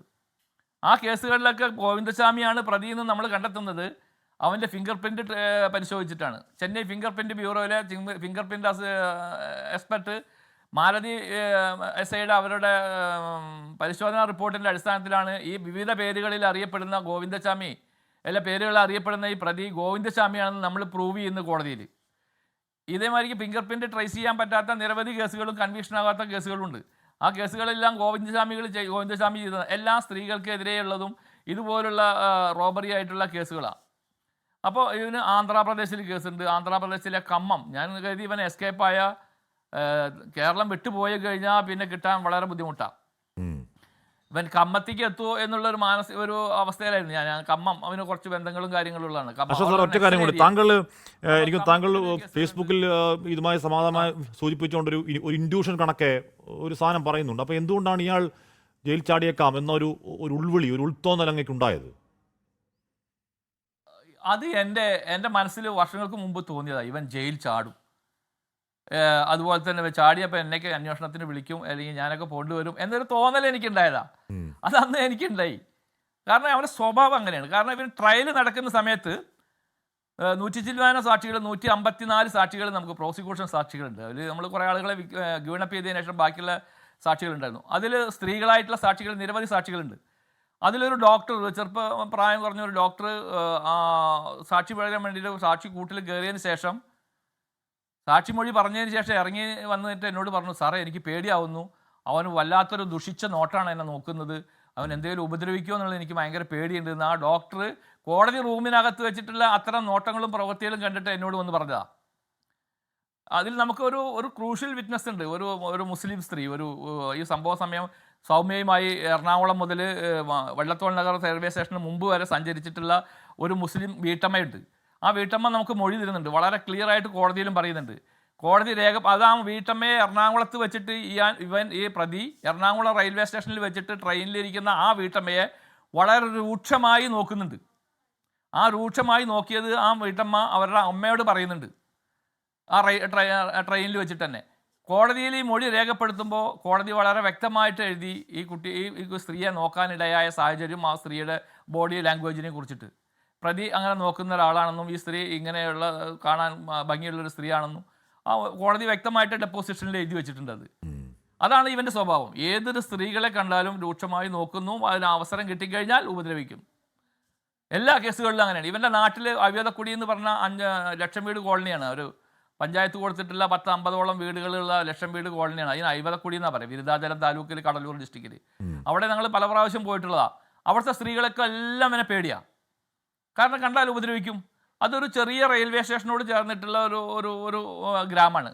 ആ റെയിൽവേ സ്റ്റേഷനിലെ ടിക്കറ്റ് എക്സാമിനർ ടിക്കറ്റ് ഇഷ്യൂ ചെയ്യുന്ന സ്ത്രീ ഇവൻ്റെ വീടിൻ്റെ തൊട്ട് ചേർന്നിട്ടുള്ള മറ്റൊരു വീട്ടിൽ താമസിക്കുന്നതാണ്. ആ ടിക്കറ്റൊക്കെ ഇവൻ്റെ വീട്ടിലാണ് വെക്കുക, അല്ല ഈ സ്ത്രീയുടെ വീട്ടിലാണ് വെക്കുക. എന്നിട്ട് ട്രെയിൻ വരുന്ന സമയത്ത് അങ്ങോട്ട് പോകുള്ളൂ. അങ്ങനത്തെ ഒരു അവസ്ഥയിലുള്ള റെയിൽവേ സ്റ്റേഷനാണ്. അതാണ്. അപ്പോൾ ഇവനെ കണ്ടുമ്പോൾ പേടിയാണ്. ഇവനെ അവിടെ അവിടുത്തെ സ്ത്രീകൾ പറഞ്ഞത് ഇവൻ്റെ കൈ നഷ്ടപ്പെടാൻ വളരെ ചെറുപ്പത്തിൽ ആദ്യത്തെ കുറേ കുറ്റകൃത്യങ്ങളൊക്കെ ചെയ്തതിന് ശേഷം ഇവൻ്റെ കൈ നഷ്ടപ്പെടാൻ ഇടയായത് ചെന്നൈ പോണ്ടിച്ചേരി ഹൈവേയിലേക്ക് ഇവൻ്റെ മോട്ടോർ സൈക്കിൾ നിയന്ത്രണം വിട്ട് കയറിയതാണ്. ആ സമയത്ത് ഹൈവേയിൽ കയറുന്നതിന് മുമ്പ് ഇവൻ്റെ കൈ ഫ്രണ്ട് വീലിൽ ഇട്ടതാണ്, വണ്ടി ഹൈവേയിൽ കയറാതിരിക്കാൻ വേണ്ടിയിട്ട്. അങ്ങനെ ഇവൻ വീണപ്പോൾ നാട്ടുകാരെല്ലാവരും ഓടിച്ചെന്ന് നോക്കിയപ്പോൾ ഇവനാണ് എല്ലാവരും തിരിച്ചു പോന്നു. ഇവൻ്റെ അമ്മ മരിച്ചിട്ടില്ല. ഇവൻ്റെ അമ്മ ഇവനെ എടുത്തു കൊണ്ടുപോയി അങ്ങനെ പോണ്ടിച്ചേരി ആശുപത്രിയിൽ കൊണ്ടുപോയിരുന്നു. അവിടെ വെച്ചിട്ടാണ് കൈ മുറിച്ചതെന്നാണ് നാട്ടുകാർ പറയുന്നത്. അതാണ് അതിൻ്റെ ഹിസ്റ്ററി. അതാണ് ഇവൻ അവസ്ഥ. ഒരു അപകടം ഉണ്ടാകുമ്പോൾ നമുക്ക് സാധാരണക്കാരന് പറ്റാത്ത കാര്യമാണ് കൈ നേരെ വെയിലിനകത്ത് കയറ്റല്, വണ്ടി നിൽക്കാൻ വേണ്ടി. അത് ചെയ്ത ആളാണ്. അത്രയും വളരെ ഹാർഡാണ് ഇവൻ, ബ്രൂട്ടലാണ്. അതാണ് ഇതിൻ്റെ. നമുക്ക് ഈ DNA പരിശോധനയ്ക്ക് നമ്മളിതിൻ്റെ സാമ്പിൾ, കുട്ടി പരിക്ക് പറ്റി ആശുപത്രിയിൽ അഡ്മിറ്റ് ആയ ആ സമയം അന്നത്തെ ദിവസം നമ്മൾ ഈ കുട്ടിയുടെ വജൈനൽ സ്വാബ്, സ്മീറൊക്കെ എടുത്ത് പരിശോധനയ്ക്ക് വേണ്ടിയിട്ട് ശേഖരിച്ചിരുന്നു. വീണ്ടും ഇതിൻ്റെ കുട്ടി ഡെത്താവുന്നതിൻ്റെ, മരണപ്പെടുന്നതിൻ്റെ ഇടയിൽ ഒരു കമ്പൈൻഡ് മെഡിക്കൽ പരിശോധന നടത്തി. ആ പരിശോധനാ സമയത്ത് ഇതിൻ്റെ സാമ്പിളുകൾ ശേഖരിച്ചിരുന്നു. പോസ്റ്റ്മോർട്ടം സമയത്തും സാമ്പിളുകൾ ശേഖരിച്ചിരുന്നു. ഈ സാമ്പിളുകളെല്ലാം പരിശോധനയ്ക്ക് DNA പരിശോധനയ്ക്ക് അയച്ചു. ഈ DNA പരിശോധനയിൽ അന്ന് പരിശോധന നടത്തിയ ഡോക്ടർ ശ്രീകുമാർ എന്നാണ് എൻ്റെ ഓർമ്മ. അവർ പരിശോധന നടത്തി അവർ പറഞ്ഞൊരു കാര്യമുണ്ട്. ഞാൻ എൻ്റെ ലൈഫിൽ ഇത്ര ഓപ്പണായി പറയാൻ പറ്റുമെന്ന് അറിയില്ല, ലൈഫിൽ ഇത്രയും ക്വാണ്ടിറ്റി സാമ്പിൾ എനിക്ക് പരിശോധനയ്ക്ക് ലഭിച്ചിട്ടില്ല എന്ന് പറഞ്ഞു. ഞാൻ പറഞ്ഞത് നിങ്ങൾക്ക് എല്ലാവർക്കും മനസ്സിലാക്കി കാണുന്നു തോന്നുന്നു. ഇത്രയും ക്വാണ്ടിറ്റി സാധനം എനിക്ക് പരിശോധനയ്ക്ക് എൻ്റെ ലൈഫിൽ ലഭിച്ചിട്ടില്ല എന്ന് ഡോക്ടർ ശ്രീകുമാർ അന്ന് പറഞ്ഞത്. അതാണ് ഇവൻ അത്രയും ബ്രൂട്ടലായിട്ട് കുറ്റകൃത്യം ചെയ്യുന്ന ഒരു വ്യക്തിയാണ്. നമുക്ക് ആർക്കും തടുക്കാൻ പറ്റില്ല. അവൻ ബോൾഡാണ്. എന്ത് പറഞ്ഞാലും നമുക്ക് ഒരു പ്രതികരണം തരില്ല. ഹലോ, അവനെ കൊന്നുകളയാന്നുള്ള വഴി നിയമത്തിന്റെ വഴിയിലാണ് നമുക്ക് ദൗർഭാഗ്യവശാൽ ചെയ്യാൻ കഴിയുള്ളൂ, മറ്റേ ചെയ്യാൻ കഴിയില്ല.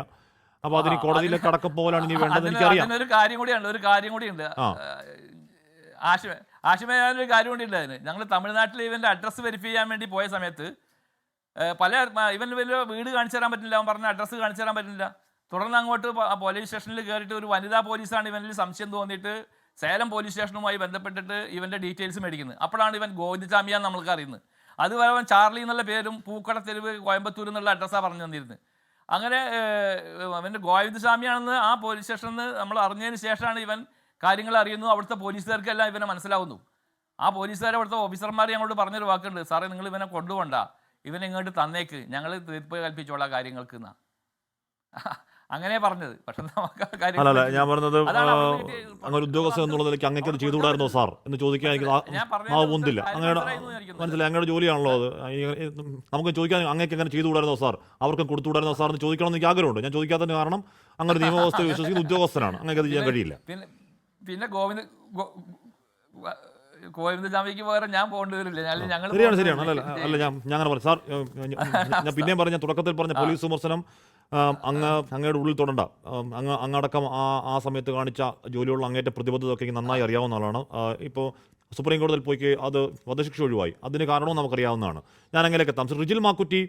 റിജിൽ മാക്കുറ്റി എനിക്കറിയാം വയലൻസിനെ പ്രോത്സാഹിപ്പിക്കുന്നത് ശരിയല്ലെന്ന് എനിക്കറിയാം. പക്ഷേ ആ കിണറ്റിൽ നിന്ന് കയറി വരുമ്പോൾ അവൻ്റെ മോന്തക്കിട്ടൊന്ന് കൊടുത്ത ഒരു ചേട്ടനുണ്ട്, ചുവന്ന് ചേട്ടൻ, ഗംഭീരൻ മനുഷ്യനെന്ന് ഞാൻ പറയുള്ളൂ. എനിക്കറിയാം വയലൻസിനെ പ്രോത്സാഹിപ്പിക്കുന്നത് തെറ്റാണെന്ന് എനിക്കറിയാം.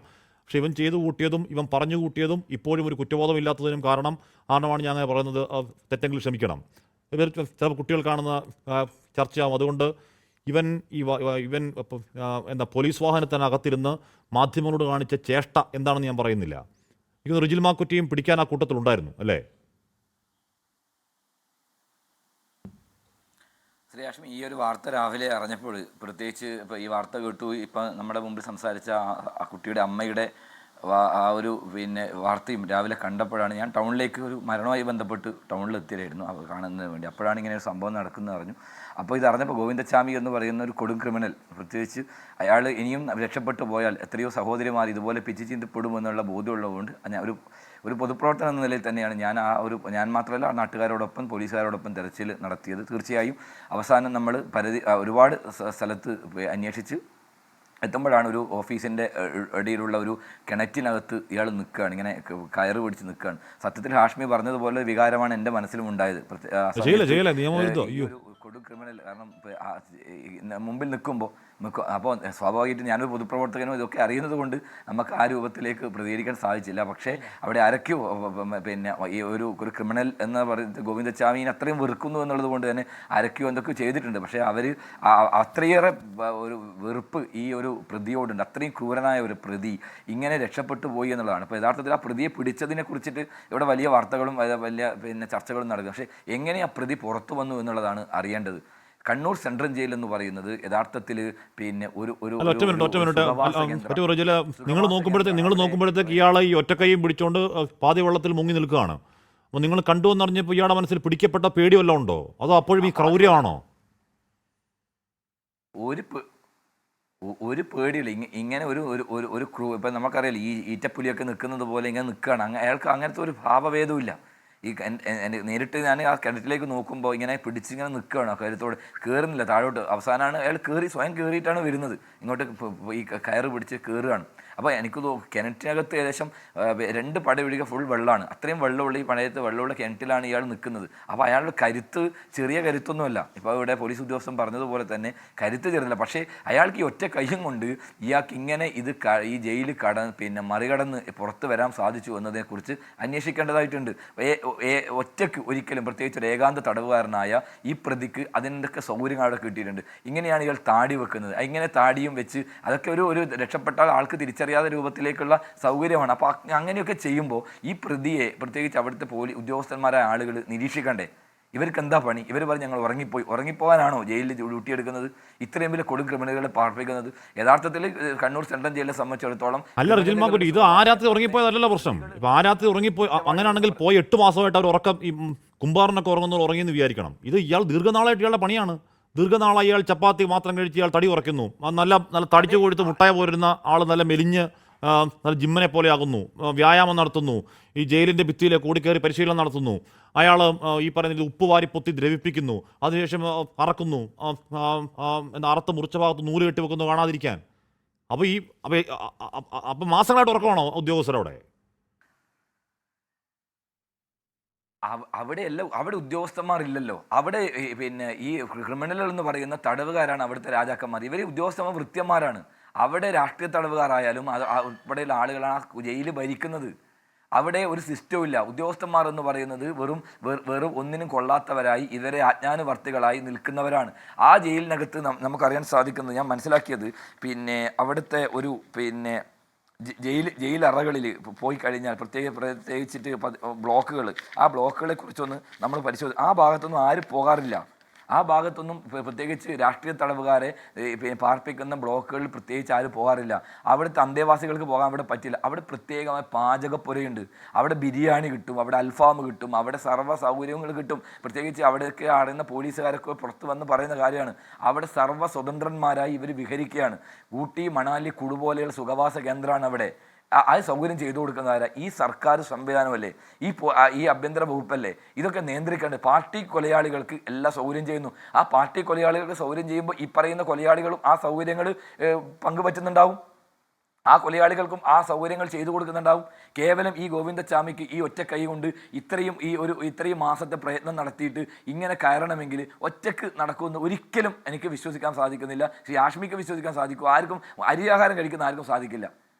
ഏതോ ഒരു ഭാഗ്യശക്തികൾ കൃത്യമായ രൂപത്തിൽ ജയിലിനകത്ത് ഇയാളെ സഹായിച്ചിട്ടുണ്ട്.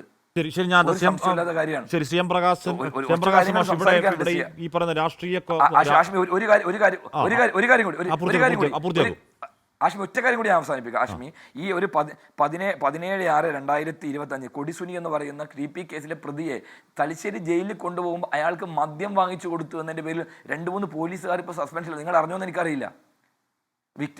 അവിടുത്തെ കൊണ്ടുപോയി അങ്ങനെയൊക്കെയാണ് അവിടുത്തെ സിസ്റ്റം. അല്ല റിജിൽ മാക്കുറ്റി, അവരതിനകത്തിരുന്ന് പുറത്തുള്ള സാമ്രാജ്യങ്ങൾ നിയന്ത്രിക്കുന്നു. പുറത്ത് മയക്കുമരുന്ന് കച്ചവടവും മറ്റേ കച്ചവടമൊക്കെ നടത്തുന്നു. അതിനേക്കാൾ വലുതാണോ പോയ വഴിക്ക് ഒരര മേടിച്ചു കൊടുത്തത്? അതിനേക്കാൾ വലുതൊന്നുമല്ല. ഇവർ ഇതിനകത്തിരുന്ന് പുറത്തെ അവരുടെ അധോ സാമ്രാജ്യങ്ങൾ നിയന്ത്രിക്കുകയാണ് അവിടെ ഇരുന്നിട്ട്. അതിന്റെ മാഫിയ ഡോൺമാരായ വിലസാണ് അതിനകത്തിരുന്നിട്ട്. അവിടെ MDMA അതോടൊപ്പം കഞ്ചാവോ അല്ല, ഞാൻ പറയട്ടെ, MDMA വേണോ, കഞ്ചാവ് വേണോ, മയക്കുമരുന്ന് വേണോ, എല്ലാ സൗകര്യം അവിടെയുണ്ട്. അവിടെ എല്ലാ സംവിധാനവും അവിടെയുണ്ട്. അവർക്ക് വേണ്ടി സുഖലോലുപന്മാരായി വാഴാനുള്ള എല്ലാ സൗകര്യവും ജയിലിൽ ഒരുക്കി കൊടുക്കുന്നു. പി ജയരാജനെ പോലെ ഒരാളെയാണ് ജയിൽ ഉപദേശക സമിതി അംഗമായി വെക്കുന്നത്. ഇവരുടെ വരുന്നതിന് മുമ്പ് ഇയാൾ ജയിൽ ചാടിയിട്ട് അറിഞ്ഞിട്ട് ഈ സമയത്തെ ചിത്രമാണെന്ന് പറഞ്ഞ് പോലീസ് കാണിച്ചൊരു ചിത്രമുണ്ട്. അതൊന്ന് കാണിക്കാവോ? അത് പ്രേക്ഷകർ പറഞ്ഞിട്ടുണ്ടാവില്ല. രാവിലെ വന്ന ചിത്രമാണ് ആ ചിത്രം. ഒന്ന് കാണിക്കാം. ഒരു ചിത്രം ഉണ്ട്, ഒന്ന് കാണിക്കാൻ പറ്റുമോ? ഇപ്പോൾ കാണിക്കാം. എന്ന് പറഞ്ഞാൽ ആ ചിത്രവും ഇപ്പോൾ കാണിക്കുന്ന ചിത്രവും തമ്മിൽ യാതൊരു ബന്ധവുമില്ല. എന്ന് പറഞ്ഞാൽ ആ ചിത്രം കണ്ടാൽ ഇപ്പോൾ കാണുന്ന ഗോവിന്ദച്ചാമിയാണെന്ന് അറിയണമെന്നുണ്ടെങ്കിൽ മറ്റേ സൂക്ഷ്മദർശിനി വെച്ച് നോക്കിയാൽ അറിയാൻ പറ്റുള്ളൂ. അവിടെ നാട്ടുകാർ മാധ്യമ വാർത്തകൾ കണ്ട് ജാഗ്രതയോടെ ഇരുന്നു. ഇയാളുടെ ഇല്ലാത്ത കൈ എന്താണ് ഈ പറഞ്ഞ തുണിക്കെട്ടിനകത്തേക്ക് തിരികെ വെച്ച് കണ്ട സംശയത്തിൽ അത് നല്ല ഗംഭീരമായ നിരീക്ഷണമുള്ള ഒരു ചെറുപ്പക്കാരനും വിജിൻ എന്തുവാണ് പേര്, ഒരു ഓട്ടോ ഡ്രൈവറും ചേർന്ന് ഇയാളെ ഗോവിന്ദച്ചാമി എന്ന് വിളിക്കുമ്പോൾ ഇയാൾ ഓടുന്നു. ഈ പറഞ്ഞ ഇല്ലാത്ത ഒറ്റക്കൈയും കൊണ്ട് ഇയാൾ ഈ മതിൽ ചാടി അന്തംകരണം പറഞ്ഞ് അപ്പുറത്ത് പോകുന്നു. ഒറ്റക്കൈ കൊണ്ടാട്ടോ, ആലോചിച്ച് നോക്കണം. ശ്രീപ്രകാശ മാഷ്, ഇതാരുടെയും സഹായമില്ലാതെ ഇയാൾ ഈ ഒറ്റക്കൈ വെച്ച് ചെയ്തു എന്ന് വിശ്വസിക്കണോ? ഇതിൽ ഇപ്പോൾ ഈ ചർച്ച ആരംഭിച്ചിട്ട് 30 മിനിറ്റുകൾ കഴിഞ്ഞു. ഈ ചർച്ചയിൽ നിങ്ങൾ ഉദ്ദേശിക്കുന്ന ഏറ്റവും പ്രധാനപ്പെട്ട കാര്യം ഗോവിന്ദച്ചാമിക്ക് ജയിൽ ചാടാൻ വേണ്ടി കഴിഞ്ഞിരിക്കുന്നത് ജയിൽ വകുപ്പിൻ്റെ അനാസ്ഥ കൊണ്ടും അല്ലെങ്കിൽ ആരുടെയൊക്കെയോ സഹായം കൊണ്ടുമാണെന്ന് സ്ഥാപിക്കാനാണ്. കഴിഞ്ഞ കുറച്ച് കാലമായിട്ട് ഇവിടെ 24 ഉൾപ്പെടെയുള്ള മാധ്യമങ്ങൾ നടത്തിക്കൊണ്ടിരിക്കുന്ന ഒരു കാര്യത്തെക്കുറിച്ച് പറഞ്ഞ് മറ്റ് വിശദാംശങ്ങളിലേക്ക് ഞാൻ വരാം. കൊച്ചു പോരായ്മകൾ, തീർച്ചയായിട്ടും ചില യാദൃച്ഛിക സംഭവങ്ങൾ, അതിനെ പർവ്വതീകരിച്ച് അതിലെ ഉള്ളടക്കത്തെ ആകെ വിശദീകരിച്ച് അത് വെച്ചുകൊണ്ട് ജനറലൈസ് ചെയ്യുക. ഇപ്പോൾ കോട്ടയത്ത് ആശുപത്രിയുടെ കെട്ടിടം, ഒരു പഴയ കെട്ടിടം മറിഞ്ഞു വീണ് ഒരാൾ മരിച്ചപ്പോൾ കേരളത്തിലെ ആശുപത്രികളാകെ തന്നെ വെന്റിലേറ്ററാണ് സ്ഥാപിക്കാൻ അതെങ്ങനെ ഉപയോഗിച്ചു നമ്മൾ കണ്ടതാണ്. ഇലക്ട്രിസിറ്റി തട്ടി ഒരു കുട്ടി മരിച്ചപ്പോൾ അതിനുപയോഗിച്ചുകൊണ്ട് എങ്ങനെയാണ് കേരളത്തിലെ വൈദ്യുതി വകുപ്പാകെ തകരാറാണെന്ന് സ്ഥാപിക്കാൻ നിങ്ങൾ ശ്രമിച്ചതെന്നുള്ളത് കേരളം കണ്ടതാണ്. എന്നാൽ യൂത്ത് കോൺഗ്രസ് ആംബുലൻസ് തടഞ്ഞ് ഒരു ചെറുപ്പക്കാരൻ മരിച്ചപ്പോൾ നിങ്ങൾക്ക് ജീവൻ്റെ മേലെയാണ് പ്രശ്നമെങ്കിൽ അത് ചർച്ചയാവേണ്ടതാണ്. നിങ്ങൾക്ക് ചർച്ചയാവില്ല. എന്തുകൊണ്ടെന്നാൽ കേരളത്തിൽ യാദൃച്ഛികമായി ഉണ്ടാകുന്ന സംഭവങ്ങളെ ഉൾപ്പെടെ പർവ്വതീകരിച്ച് അത് ജനറലൈസ് ചെയ്യുക എന്ന് പറയുന്ന പണിയാണ് നിർഭാഗ്യവശാൽ നിങ്ങൾ ചെയ്തുകൊണ്ടിരിക്കുന്നത്. സത്യമായി നടക്കുന്ന അങ്ങ് യാദൃശ്യം എന്ന വാക്ക് ഉപയോഗിച്ചോളൂ. കൊച്ചു സംഭവങ്ങൾ എന്ന് പറയല്ലേ മാഷേ? കൊച്ചു സംഭവങ്ങൾ എന്ന് പറയല്ലേ? ബിൽഡിംഗ് ഇടിഞ്ഞു വീണ് ഒരു പാവം വീട്ടമ്മ മരിക്കുന്നത് കൊച്ചു സംഭവം അല്ല. ഒരു പാവം 8ാം ക്ലാസ്സുകാരൻ സിസ്റ്റം അനാസ്ഥയിൽ കയറി മരിച്ചു പോകുന്ന കൊച്ചു സംഭവം അങ്ങനെ പറയല്ലേ മാഷേ? തെറ്റാണ്. ഇടപെടില്ല, അത് പറഞ്ഞോളൂ. അല്ല ഹാഷ്മി, നിങ്ങൾക്ക് നിങ്ങളുടെ രാഷ്ട്രീയം എല്ലാവർക്കും അറിയാം.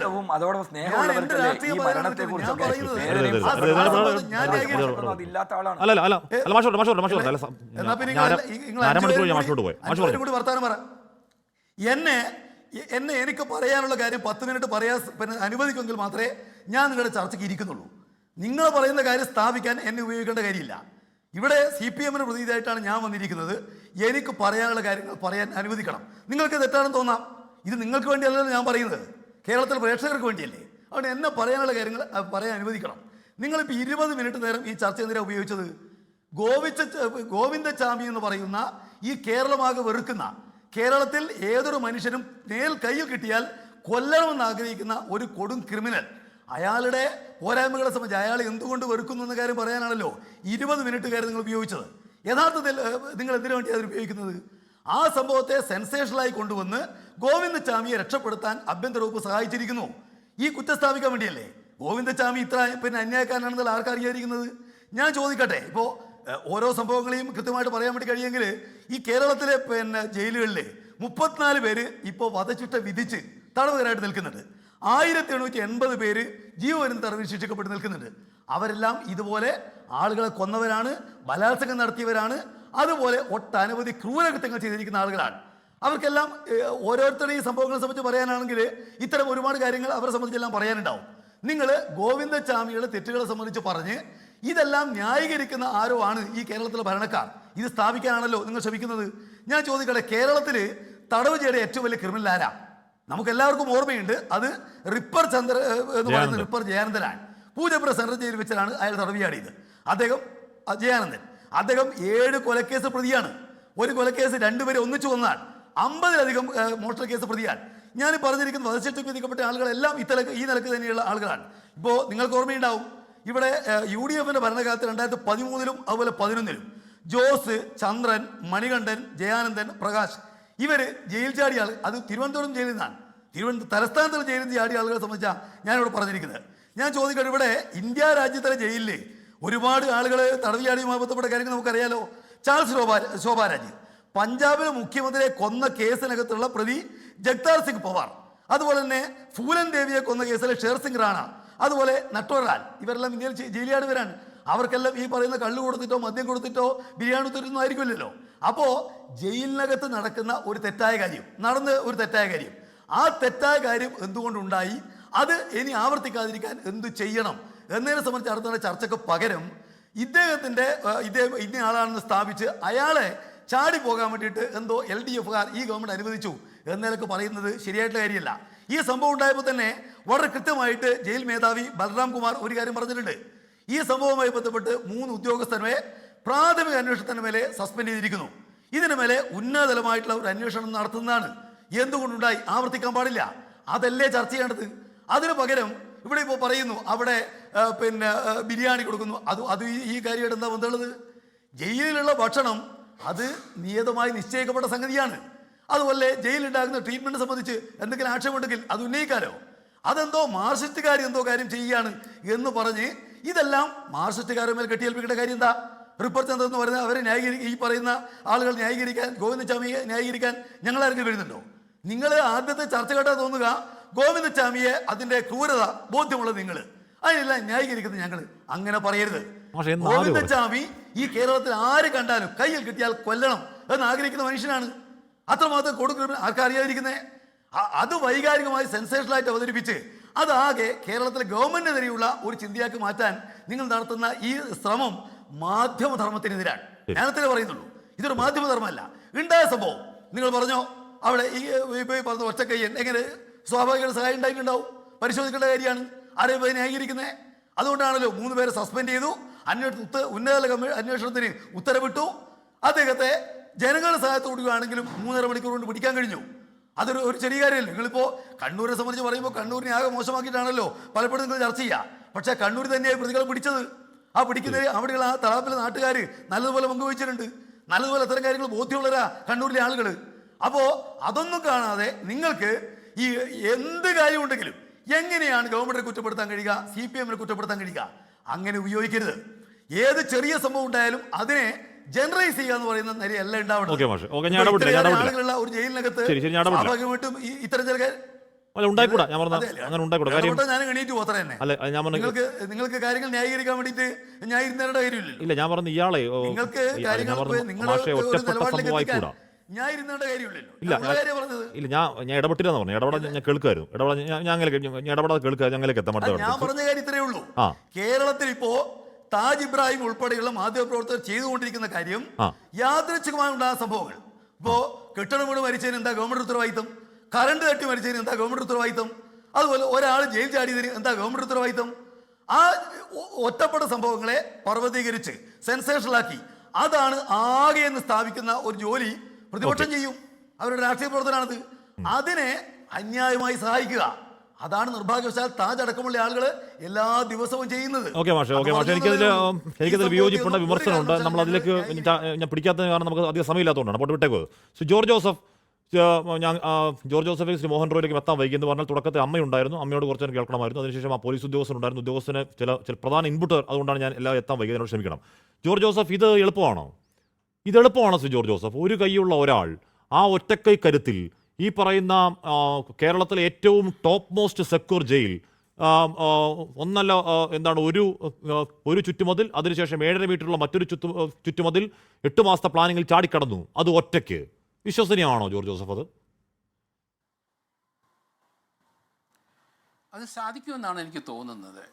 കാരണം ഇവൻ്റെ ക്യാരക്ടറും സ്വഭാവവും മനോധൈര്യവും എല്ലാം നമ്മൾ അഷ്റഫ് ഇവനെ അറസ്റ്റ് ചെയ്ത ആ കേസിൻ്റെ അന്വേഷണത്തിൽ കൂടെ അവസാനം വരെ കൊടുക്കുന്ന അഷ്റഫ് അതിൻ്റെ ആ അന്വേഷണ രീതികളും അദ്ദേഹം പോയ സഞ്ചരിച്ചകളും നമ്മൾ ഞെട്ടിത്തെരിച്ചിരിക്കുകയാണ്.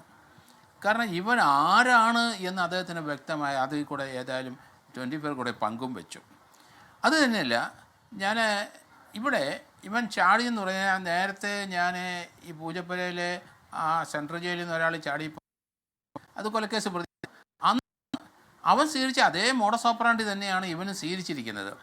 അവനൊരു ആക്സാ ബ്ലേഡ് ഉണ്ട്. ഇത് ഞങ്ങൾ ആക്സാ ബ്ലേഡ് അവൻ സൂക്ഷിച്ച് അവർക്കാർക്കും ഏകദേശം 30 ദിവസം 32 ദിവസം അവന് ഈ വെന്റിലേറ്ററിൽ കയറി ഇരുന്ന് അറുത്താണ് അവൻ രക്ഷപ്പെട്ടു പോയി, അവനും വേറൊരു സഹതടവുകാരനും. അപ്പോൾ ആക്സാ ബ്ലേഡ് ഞാൻ അവനോട് ചോദിച്ചു എവിടെ വെക്കും ഇത്? അവിടെ ഒരു പരിശോധന അങ്ങനെ ഇല്ല, എങ്കിലും കാണാതിരിക്കാൻ അവിടെ തറയോടാണ് ആ സെല്ലിനകത്ത്. ആ തറയോട് രണ്ടിനും ചേർന്നിട്ട് നമുക്കറിയാം അല്പം സിമെൻ്റ് ഉണ്ടാവും, ചെറിയ വര പോലെ കാണും, അതിനകത്ത് ആക്സാ ബ്ലേഡ് വെക്കും. അത് ഉദ്യോഗസ്ഥർ കണ്ടുപിടിച്ചില്ല. അത് അങ്ങനെയാണ്. അപ്പോൾ ഇവിടെ അത് തന്നെ ആക്സാ ബ്ലേഡ് കിട്ടിയിട്ടുണ്ട്. അതിൽ വേറെ എന്ത് പറഞ്ഞാലും അതിനോട് അംഗീകരിക്കാൻ പറ്റില്ല. അവിടെ ആക്സാ ബ്ലേഡ് സുലഭമാണ്, അവിടെ പ്രസ്സുണ്ട്, പ്രിൻറ്റിങ് ഏരിയ ഉണ്ട്, അവിടെയൊക്കെ ആക്സാ ബ്ലേഡ് ഉണ്ട്. അത് എപ്പോഴെങ്കിലും സൗകര്യമായിട്ട് എടുത്ത് വെച്ച് അവിടെ അപ്പോൾ അന്ന് മുതലേ ആ കേസിൻ്റെ റിപ്പോർട്ടിനകത്ത് കൊടുത്തപ്പോൾ ഞങ്ങൾ പറഞ്ഞിട്ടുണ്ടായിരുന്നു, ഈ ഇതുപോലെയുള്ള സെല്ലിനകത്ത്, കാരണം ഇവന് 10-40 ദിവസം ഇരുന്ന് അർത്ഥവനാണ്, അത് കണ്ടുപിടിക്കാൻ ആ സെല്ലിലെ രാത്രിയിലും പകലും അവിടെ ചെക്ക് ചെയ്യുന്ന ഉദ്യോഗസ്ഥർക്ക് കഴിഞ്ഞില്ല. വീഴ്ചയാണ് അത് അവരുടെ ഭാഗത്തുനിന്ന്. ഇത് അന്നേ നമ്മളൊരു സർക്കുലർ തന്നെ അന്നത്തെ ജയിൽ DGP ഇറക്കിയിട്ടുണ്ടായിരുന്നു. ഇങ്ങനെയുള്ള സ്ഥലത്ത് ഇവർ നേരത്തെ തന്നെ ആയുധങ്ങൾ, ചെറിയ ചെറിയ ബ്ലേഡുകൾ കരുതി വെക്കും. അത് ഒളിച്ചു വെക്കുന്ന ഇവർ കിടക്കുന്ന മുറിയിൽ നിന്ന് പിടിക്കാൻ പറ്റിയില്ല. അത് എന്തായാലും വീഴ്ച തന്നെയാണ്. ഇവിടെ അത് തന്നെ നടന്നിരിക്കുന്നു എന്ന് ഞാൻ മനസ്സിലാക്കുന്നത്. അത് തന്നെ കേൾക്കാമോ? ഹലോ. പിന്നെ ഞാൻ ഇവൻ ചാടി എന്നറിഞ്ഞപ്പം ഭയപ്പെട്ടത് ഇവനെ പിടിക്കാൻ പറ്റൂല എന്ന് തന്നെയാണ് ഞാൻ നിങ്ങളുടെ ചാനലിൽ ആദ്യമേ പറഞ്ഞത്. ഇവനെ കിട്ടാൻ സാധ്യത കുറവാണ്. കാരണം ഇവൻ്റെ ചില നിഗമനങ്ങൾ തെറ്റി. കാരണം ഇവനെ നേരം വെളുത്ത് രാത്രി നടന്നാൽ പിടിക്കുമെന്ന് വിചാരിച്ച അവിടെ 4-4:30-5 മണി വരെ ഇവനൊരു മരത്തിൻ്റെ ചോട്ടിൽ ഒളിച്ചിരുന്നു ചാടിയിട്ട്. എന്നാൽ ആ വഴി നേരത്തെ ശിവജി എന്ന് പറഞ്ഞാൽ ചാടിപ്പോയപ്പം അവിടുന്ന് 1 കിലോമീറ്റർ പൂജപ്പുര സെൻട്രൽ ജയിലിൽ നിന്ന് 1.5 കിലോമീറ്റർ റെയിൽവേ ട്രാക്കിലേക്കും. അവൻ്റെ ബുദ്ധി അതാണ്, നേരെ റെയിൽവേ ട്രാക്കിൽ പോയി നടന്ന് കിട്ടുന്ന ഏതെങ്കിലും ട്രെയിനിൽ ചാടി കയറി അങ്ങ് പോകും. പക്ഷേ ഇവൻ അതിന് തയ്യാറായില്ലാത്തതുകൊണ്ടാണ് ഇവനെ നമുക്ക് പിടിക്കാൻ പറ്റിയത്. ഇവൻ കുറച്ച് അതിബുദ്ധി കാണിച്ച്, ഇവൻ്റെ കൈ പൈസ ഇല്ല, വേറെ ആരും സഹായിക്കാനില്ല. ഇവൻ അവിടെ കയറി ഒളിച്ചിരുന്ന് നേരം വെളുപ്പിച്ച് എങ്ങനെയെങ്കിലും നേരം വിളിച്ചിട്ട് രാത്രി ആയി കഴിഞ്ഞാൽ അവിടുന്ന് പതുക്കെ നടക്കും. പക്ഷേ കണ്ടെടുത്തി ആ ഓട്ടോ ഡ്രൈവറെ മറ്റേ 2 ആൾക്കാരെ അഭിനന്ദിച്ചേ പറ്റുള്ളൂ. ചിത്രം പ്രേക്ഷകർ കണ്ടതാണ്, ആ ചിത്രം പ്രേക്ഷകർ കണ്ടതാണ്, ചെറിയ ചിത്രം. ഒരു കാര്യം കൂടെ ഒരു കാര്യം കൂടെ പറഞ്ഞോട്ടെ. ഞാൻ ഭയപ്പെട്ടത് ഇപ്പം അങ്ങ് പറഞ്ഞേക്കാം. സൗമ്യയുടെ അമ്മയെ കൊല്ലാനുള്ള സാധ്യത കൂടുതലാണ്. കാരണം ഇവനെതിരായിട്ട് ശിക്ഷിപ്പിക്കാൻ മൊഴി കൊടുത്ത അവർ. രണ്ടാമത് അഷ്റഫിൻ്റെ കാര്യം തന്നെയായിരുന്നു ഞാൻ ഭയപ്പെട്ടിരുന്നത്. അന്വേഷണ ഉദ്യോഗസ്ഥനെ തീർച്ചയായിട്ടും വക വരുത്താനാണ് ഇവൻ കേരളത്തിൽ നിന്നിട്ടുണ്ടെങ്കിൽ അതിന് തന്നെയായിരിക്കും. ഇവനെ വളരെ വിചിത്ര മനസ്സുള്ള ഒരുത്തനാണെന്ന് അദ്ദേഹം പറഞ്ഞു കഴിഞ്ഞല്ലോ. അതുകൊണ്ട് ഇവൻ്റെ സുരക്ഷിതത്വം ഇനിയും നമ്മൾ ഇവൻ ഇനിയും ചാടും. അവൻ്റെ എയിം അതാണ്. അവന് ഒരു സെക്ഷലായിട്ടുള്ള കാര്യങ്ങൾ മാത്രം അവൻ്റെ മൈൻഡിൽ കൂടെ പോകുന്ന ഒരുത്തനാണ്.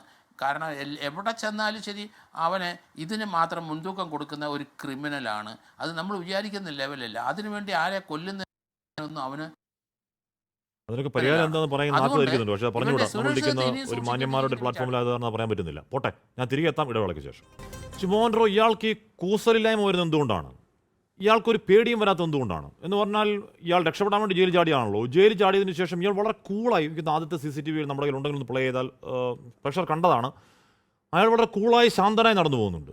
രണ്ടാമത് ഇയാൾ തളാപ്പ് നഗരത്തിൽ കൂടെ ഒളിച്ചും പാത്തുമെന്നല്ല പോകുന്നേ, റോഡിൽ കൂടെ അങ്ങനെ പരസ്യമായി നടന്നു പോകുന്നുണ്ട്. പിടിക്കുന്ന സമയത്ത് റിജിൽ മാക്കുറ്റി അടക്കം ഇയാൾ മുരളുന്നുണ്ട്, പേടിപ്പിക്കുന്നുണ്ട്, ആക്രോശിക്കുന്നുണ്ട്, കൊല്ലുവട എന്നൊക്കെ പറയുന്നു എന്നാണ് വേറൊരാൾ പറഞ്ഞു കേട്ടത്. അത് കഴിഞ്ഞ് പോലീസ് വണ്ടിയിൽ കൊണ്ട് മാധ്യമങ്ങളോട് കാണിച്ച് മൂക്കിൽ കൈയിട്ട് ഇയാൾ വൃത്തികേട് കാണിക്കുകയാണ്. അതെങ്ങനെയാണെന്ന് പറ്റുക? അയാളുടെ മനസ്സപ്പം എന്തായിരിക്കും ശ്രീ മോഹൻ റോയ്? അതാണ് യഥാർത്ഥത്തിൽ നമ്മൾ മനസ്സിലാക്കേണ്ടതും, ഒരു പരിധിവരെ എന്നല്ല പൂർണ്ണമായി നമ്മൾ മനസ്സിലാക്കാൻ പരാജയപ്പെട്ടതും. അത് കോടതിയുടെ മുന്നിലെത്താൻ പോലും നമുക്ക് സാധിക്കാതിരുന്നത് കൊണ്ടാണ് ഇന്ന് ഈ മനുഷ്യൻ ഇങ്ങനെ നടക്കുന്നത്. നോക്കൂ, ഇന്ന് ഈ ചർച്ചയിൽ പങ്കെടുത്ത അങ്ങ് ഉൾപ്പെടെയുള്ള, ഞാൻ ഉൾപ്പെടെയുള്ള, യഥാർത്ഥത്തിൽ ഇന്ന് രാവിലെ ഒരാൾ എന്നോട് ഇത് സംസാരിച്ചപ്പോൾ പറഞ്ഞത്, എൻ്റെ പൊന്നു ഡോക്ടറെ, ഈ പൊട്ടക്കിണറ്റിലൊക്കെ വെള്ളം ഉണ്ടോയെന്ന് അറിയാൻ വേണ്ടി നമ്മളൊരു കല്ലെടുത്ത് അകത്തോട്ട് ഇടുന്നുണ്ടല്ലോ, അതുപോലെ ഒരു കല്ലെടുത്ത് അങ്ങ് അകത്തിട്ടാൽ പോരായിരുന്നു, ഇവനങ്ങ് തീരില്ലേ എന്ന് പറഞ്ഞു. നോക്കൂ, ഈ ടെലിവിഷൻ ചാനലിലൂടെ ഒരു ഡോക്ടറായ, പ്രത്യേകിച്ച് മനോരോഗ ചികിത്സകത്തിന് ഞാൻ ഈ പറയുന്നത് കേൾക്കുമ്പോൾ നെറ്റി ചുളിക്കുന്നവരുണ്ടാവും. പക്ഷേ പൊതുസമൂഹത്തിൻ്റെ ഒരു ചിന്തയാണ് ഞാൻ ഈ പറഞ്ഞത്. ആ ചിന്ത വരുന്നത് എന്തുകൊണ്ടാണെന്ന് വെച്ചാൽ ഇയാളെ മനസ്സിലാവുന്നില്ല, ഇയാളെന്താണെന്ന് മനസ്സിലാവുന്നില്ല. കടലിന്റെ കല്ലൊക്കെ ഉണ്ടല്ലോ, അറിയാതെ കൈതട്ടി ഒരു കല്ല് താഴോട്ട് വീഴാമായിരുന്നില്ലേ എന്നെനിക്ക് തോന്നി. ഞാൻ മറച്ചു വെക്കുന്നില്ല അത് എന്ന് തോന്നുന്നത് യഥാർത്ഥത്തിൽ ഇദ്ദേഹത്തിന് നമുക്ക് മനസ്സിലാവാത്തതുകൊണ്ടാണ്. ഞാൻ നേരത്തെ സൂചിപ്പിച്ച പോലെ യഥാർത്ഥത്തിലെ കുറ്റവാളികളുടെ മനോനില പരിശോധനയെക്കുറിച്ചൊക്കെ ധാരാളം ചർച്ചകൾ നമ്മൾ നടത്തുന്നുണ്ട്. പക്ഷേ പൊതുവേ നമ്മുടെ സമൂഹത്തിലൊരു തെറ്റിദ്ധാരണ, കുറ്റവാളിയുടെ മനോനില പരിശോധന നടത്തി കഴിഞ്ഞാൽ അദ്ദേഹത്തെ അങ്ങ് കേസിൽ നിന്നും ശിക്ഷയിൽ നിന്നും മുക്തനാക്കുമെന്ന്. അതങ്ങനെയല്ലെന്നുള്ളത് കേഡലിൻ്റെ കേസോട് കൂടി നമുക്ക് മനസ്സിലായി.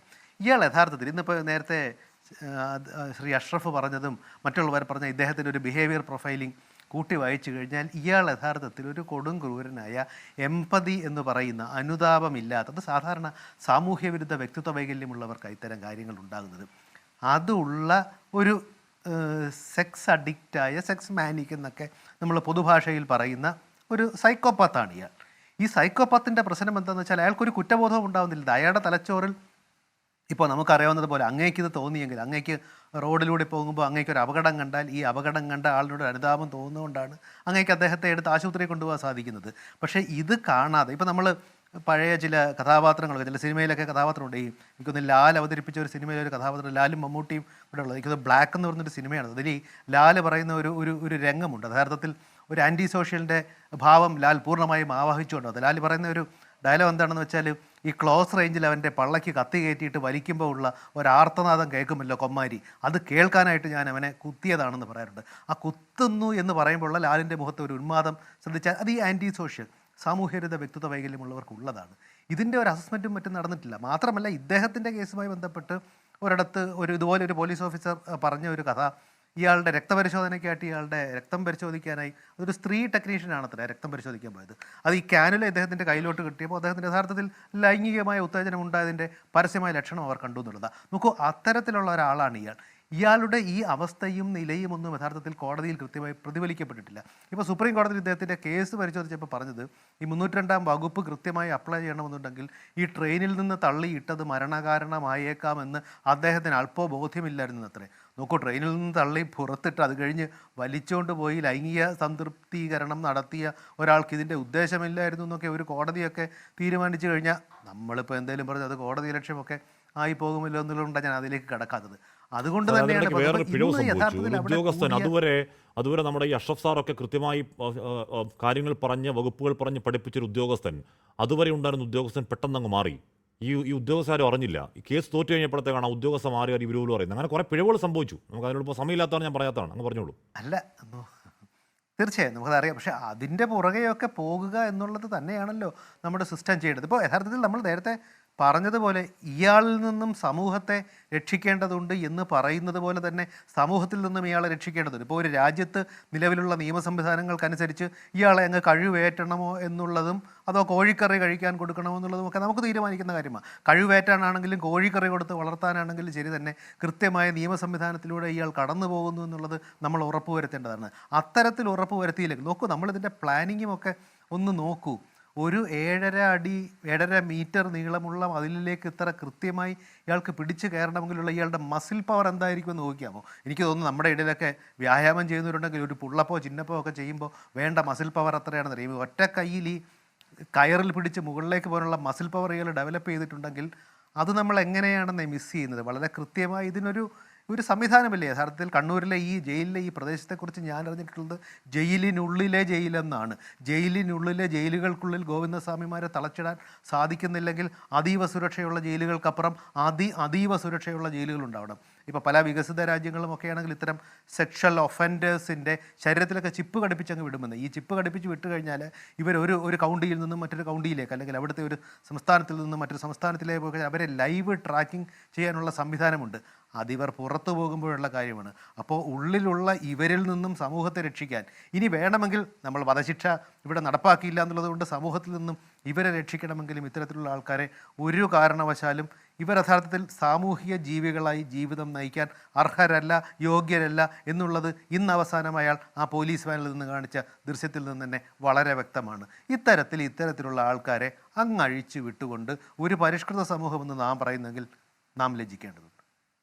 ഉറപ്പായി ഞാൻ ഇടവേളയിലേക്ക് പോകണം. ഞാൻ ഇടവേള റിജിലിലേക്കും ശ്രീ പ്രകാശ് മോഷിലേക്കുമാണ്. സമയം കുറച്ച് കുറവാണ്. അത് സംഭവിച്ചത് ആദ്യഘട്ടത്തിൽ കുറേ നമുക്ക് രണ്ടുപേർ എടുക്കേണ്ടത്. അതുകൊണ്ടാണ് ഇവിടെ ജയിൽ മെനുവിൽ എന്താ, ശനിയാഴ്ച രാവിലെ പ്രാതലിന് ഉപ്പുമാവും വാഴപ്പഴമാണ്. ഉച്ചഭക്ഷണം ചോറിനൊപ്പം തോരനാണ്. ശനിയാഴ്ച മട്ടൻ കറിയുണ്ട്. അത്താഴം കപ്പപ്പുഴുക്ക്, രസം, അച്ചാർ എന്നിവയ്ക്ക് ചോറുണ്ട്. വെള്ളിയാഴ്ച ചോറിനൊപ്പം അവിയൽ, എരിശ്ശേരി, പുളിശ്ശേരി. അന്ന് മട്ടനില്ല. ബുധനാഴ്ച ചോറിനൊപ്പം മീൻകറിയുണ്ട്. പുളിശ്ശേരി അവിയലുമാണുള്ളത് ഉച്ചയ്ക്ക്. ചൊവ്വാഴ്ച ചോറിനൊപ്പം അവിയൽ, സാമ്പാർ, തൈര്. തിങ്കളാഴ്ച ചോറിനൊപ്പം മീൻ വറുത്തതുണ്ട്, പുളിശ്ശേരിയുണ്ട്. പച്ചമീൻ വറുത്ത് നൽകണമെന്ന് നിർദ്ദേശം. വറുത്ത് കോരുമ്പോൾ മീൻ 100 ഗ്രാമിൽ താഴെ ചുരുങ്ങും. അപ്പോൾ അത്രയും നോക്കിയാണ്. തിങ്കളാഴ്ച ചോറിനൊപ്പം അവിയലും തീയലും തൈരൊക്കെ ഉണ്ട്. കോഴിക്കറിയൊക്കെ ഉണ്ട്. എല്ലാ ആഴ്ചയും ഇപ്പം നോൺ വെജ് ആയ ആൾക്കാർ എല്ലാ ആഴ്ചയും മട്ടൻ കഴിക്കാൻ പാങ്ങുള്ള എത്ര പേരുണ്ട് നമ്മുടെ കൂട്ടത്തിൽ? അപ്പോൾ ഗോവിന്ദച്ചാമിക്ക് മസിൽ ബലം വരും. തിരികെ എത്താം ഇടവേളയ്ക്ക് ശേഷം. ഖാദർ വിൽക്കുന്ന പ്രേക്ഷകൻ പറഞ്ഞു, ഹാഷ്മി ഞങ്ങൾ മട്ടൻ കഴിച്ചിട്ട് 6 മാസമായി. അതെന്താ ഖാദർ? നമ്മുടെയൊക്കെ നികുതി പണം കൊണ്ട് ഗോവിന്ദച്ചാമി മട്ടൻ കഴിക്കുന്നുണ്ടല്ലോ. ശ്രീ എം പ്രകാശൻ ഇപ്പോൾ പുറത്തു വരുന്നത് എന്ന് പറഞ്ഞാൽ ഇയാൾ 8-9 മാസമായി ഈ അഴികൾ രാഗി സമയമെടുത്ത് അയാൾ സ്വയം പ്രാപ്തനായി നല്ല അവിടെ എക്സസൈസൊക്കെ ചെയ്ത് ചപ്പാത്തിയൊക്കെ കഴിച്ച് താടിയൊക്കെ വളർത്തി മുഖമൊക്കെ മാറ്റി. പ്രകാശൻ ഈ പറയുന്ന 3-4 സസ്പെൻഷനിൽ ഒതുക്കണോ അത്? അതുകൊണ്ടാണല്ലോ ഇവിടെ പോലീസ് ജയിൽ മേധാവി തന്നെ ഒരു കാര്യം പറഞ്ഞിട്ടുണ്ട്. ജയിൽ അധികൃതർക്ക് വീഴ്ചയുണ്ടായിട്ടുണ്ട്. അദ്ദേഹം ഡിപ്പാർട്ട്മെൻറ്റിൻ്റെ നിലപാട് വ്യക്തമാക്കുകയാണല്ലോ. ഈ വിഷയം എങ്ങനെയാണ് ഉണ്ടായത്? സാധാരണഗതിയിൽ ആളുകൾക്ക് അവിശ്വസനീയമായ നിലയിൽ ഒറ്റക്കൈയ്യനായ ഒരു മനുഷ്യൻ എങ്ങനെ ജയിൽ ചാടി? ഇത് ഗൗരവമായ വിഷയമാണ്. അതുകൊണ്ട് ഇതിൻ്റെ മേലെ ഉന്നതതല അന്വേഷണം നടത്തും എന്ന് ഗവൺമെൻറ് തീരുമാനിച്ചിട്ടുണ്ട്. ഞാൻ പറഞ്ഞ കാര്യം ഒറ്റയേ ഉള്ളൂ. ഇവിടെ ഈ കേരളമാകത്തന്നെ വെറുപ്പോടെ നോക്കുന്ന ഒരു മനുഷ്യന് നേരെയുള്ള വെറുപ്പിനെ ആളിക്കത്തിച്ച് അതിൻ്റെ രോഷമാകെ ഈ ഗവൺമെൻറ്റിനെയും CPM-നെയും നേരെ തിരിച്ചുവിടാനുള്ള രാഷ്ട്രീയ ദുഷ്ടലാക്ക് ശരിയല്ല എന്നേ ഞാൻ പറഞ്ഞിട്ടുള്ളൂ. ഇവിടെ ഈ സംഭവത്തിൽ തീർച്ചയായിട്ടും എന്താ ഉണ്ടായെന്നുള്ളത് പരിശോധിക്കണം. ഇത്തരം ആളുകൾ ഇപ്പോൾ എങ്ങനെയാണ് സ്ഥായിയായി കൈകാര്യം ചെയ്യാൻ? ഇപ്പോൾ ജയിലെന്ന് പറഞ്ഞ പഴയ ജയിലല്ല,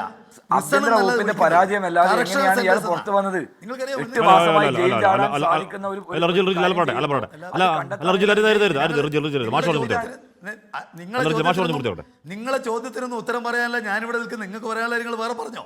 ഞാൻ പറയുന്നത് ഇന്ന് ജയിലുകൾ യഥാർത്ഥ പ്രിസൺസ് അല്ല, കറക്ഷണൽ സെന്റേഴ്സാണ്. അത് എങ്ങനെയാണ് ഇത്തരം കുറ്റവാളികളെ കൈകാര്യം ചെയ്യാൻ പാകത്തിൽ നിയമങ്ങളിൽ മാറ്റം വരേണ്ടതുണ്ടോ? അല്ല ജയിൽ സംവിധാനത്തിൽ മാറ്റം വരേണ്ടതുണ്ടോ?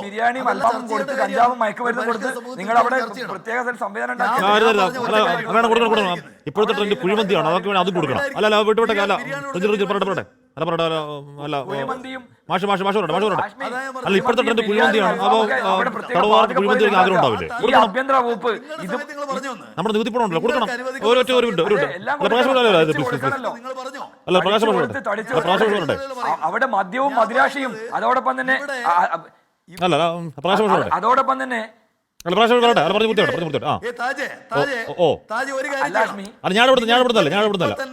നിങ്ങൾക്ക് ഈ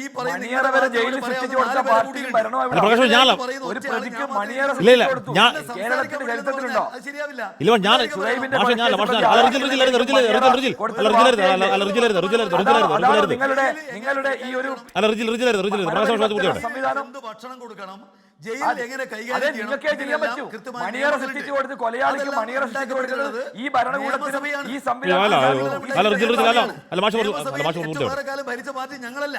ആ. ഇവിടെ മനസ്സിലാക്കേണ്ടത്, നിങ്ങൾ മനസ്സിലാക്കേണ്ടത് ഇത്തരം നിയമങ്ങളെല്ലാം ഉണ്ടാക്കിയിരിക്കുന്ന കേരള അതെ, നിയമസഭയാണ്. മണിയറ കെട്ടിക്കൊടുക്കുക, ജയിലിൽ പോയി സൂപ്രണ്ടിന് കാവലിരുത്തി മണിയറ ഉണ്ടാക്കി കൊടുക്കുന്നത് നിങ്ങളുടെ പാർട്ടിക്കും നിങ്ങളുടെ മുഖ്യമന്ത്രിക്ക് സാധിക്കൂ, വേറെ ആർക്കും സാധിക്കില്ല. അല്ല മാഷ് പറഞ്ഞു പൂർത്തിയാവട്ടെ, സമയം ഞാൻ വരാം. ആ മാഷ് ഇവിടെ ആ ഈ കേരളത്തിലെ കേരളത്തിലെ പറയണ്ടേ, ഇന്ന് എനിക്ക് സമയം തരുമോ? അഖിലേന്ത്യ കേന്ദ്ര ഗവൺമെന്റ് ഇന്ത്യയിലെ ഏറ്റവും മികച്ച 5ാമത്തെ പോലീസ് സ്റ്റേഷൻ പാലക്കാട് ആലത്തൂർ സ്റ്റേഷനാണ് എന്ന് പറഞ്ഞ് അംഗീകാരം കൊടുത്തിട്ടുണ്ട്. സ്ത്രീകൾക്കും കുട്ടികൾക്കും എതിരായിട്ടുള്ള ഓൺലൈൻ കുറ്റകൃത്യങ്ങൾ കൈകാര്യം ചെയ്യുന്നതിൽ കേന്ദ്ര ആഭ്യന്തര മന്ത്രാലയത്തിന്റെ അവാർഡ് കിട്ടിയ സ്റ്റേറ്റ് കേരളമാണ്. കേരളത്തിലെ ഫോറൻസിക് സയൻസ് ലബോറട്ടറിക്ക് ദേശീയ ഗോവിന്ദചാമി ജയിൽ ചാടിയത് രാഷ്ട്രപതിയുടെ പുരസ്കാരം കൊടുക്കണം മുഖ്യമന്ത്രിക്ക്. ഈ കേരളത്തിലെ സാധിച്ചിട്ടുണ്ട്. ഗോവിന്ദചാമി ജയിൽ ചാടിയത് പ്രത്യേക പുരസ്കാരം പിണറായി വിജയൻ കൊടുക്കണം. അല്ലെങ്കിൽ ആ സ്ഥാനത്ത് വാഴ ശരി വെക്കണം. ശരി സമയം കഴിഞ്ഞു. എനിക്ക് പലർക്കും സമയം കിട്ടില്ല, കാരണം അമ്മയിലേക്ക് പോകേണ്ടി വന്നു, പോലീസ് അഷ്റഫ് സാലേക്ക് പോകേണ്ടി, അതുകൊണ്ടാണ്. എന്തായാലും ഗോവിന്ദചാമി അകത്തായത് ആശ്വാസം. അതിൽ ചാർലി തോമസ് എന്ന് ആരോടൊക്കെ പറഞ്ഞു, ഒരു ചാർലി തോമസ് ഒന്നുമല്ല, ഗോവിന്ദചാമി തന്നെയാണ്, ഗോവിന്ദസ്വാമി എന്നുള്ളതാണ് സുപ്രീം കോടതിയിലെ ആ case. Govindaswamy versus state of Kerala എന്നുള്ളതാണ്. എന്തെങ്കിലും ആവട്ടെ, ഇനി അയാൾ പുറത്തു പോകാതിരിക്കട്ടെ. എൻകൗണ്ടർ പൂർണ്ണമാകുന്നു. പങ്കെടുത്ത എല്ലാവർക്കും നന്ദി. Good night.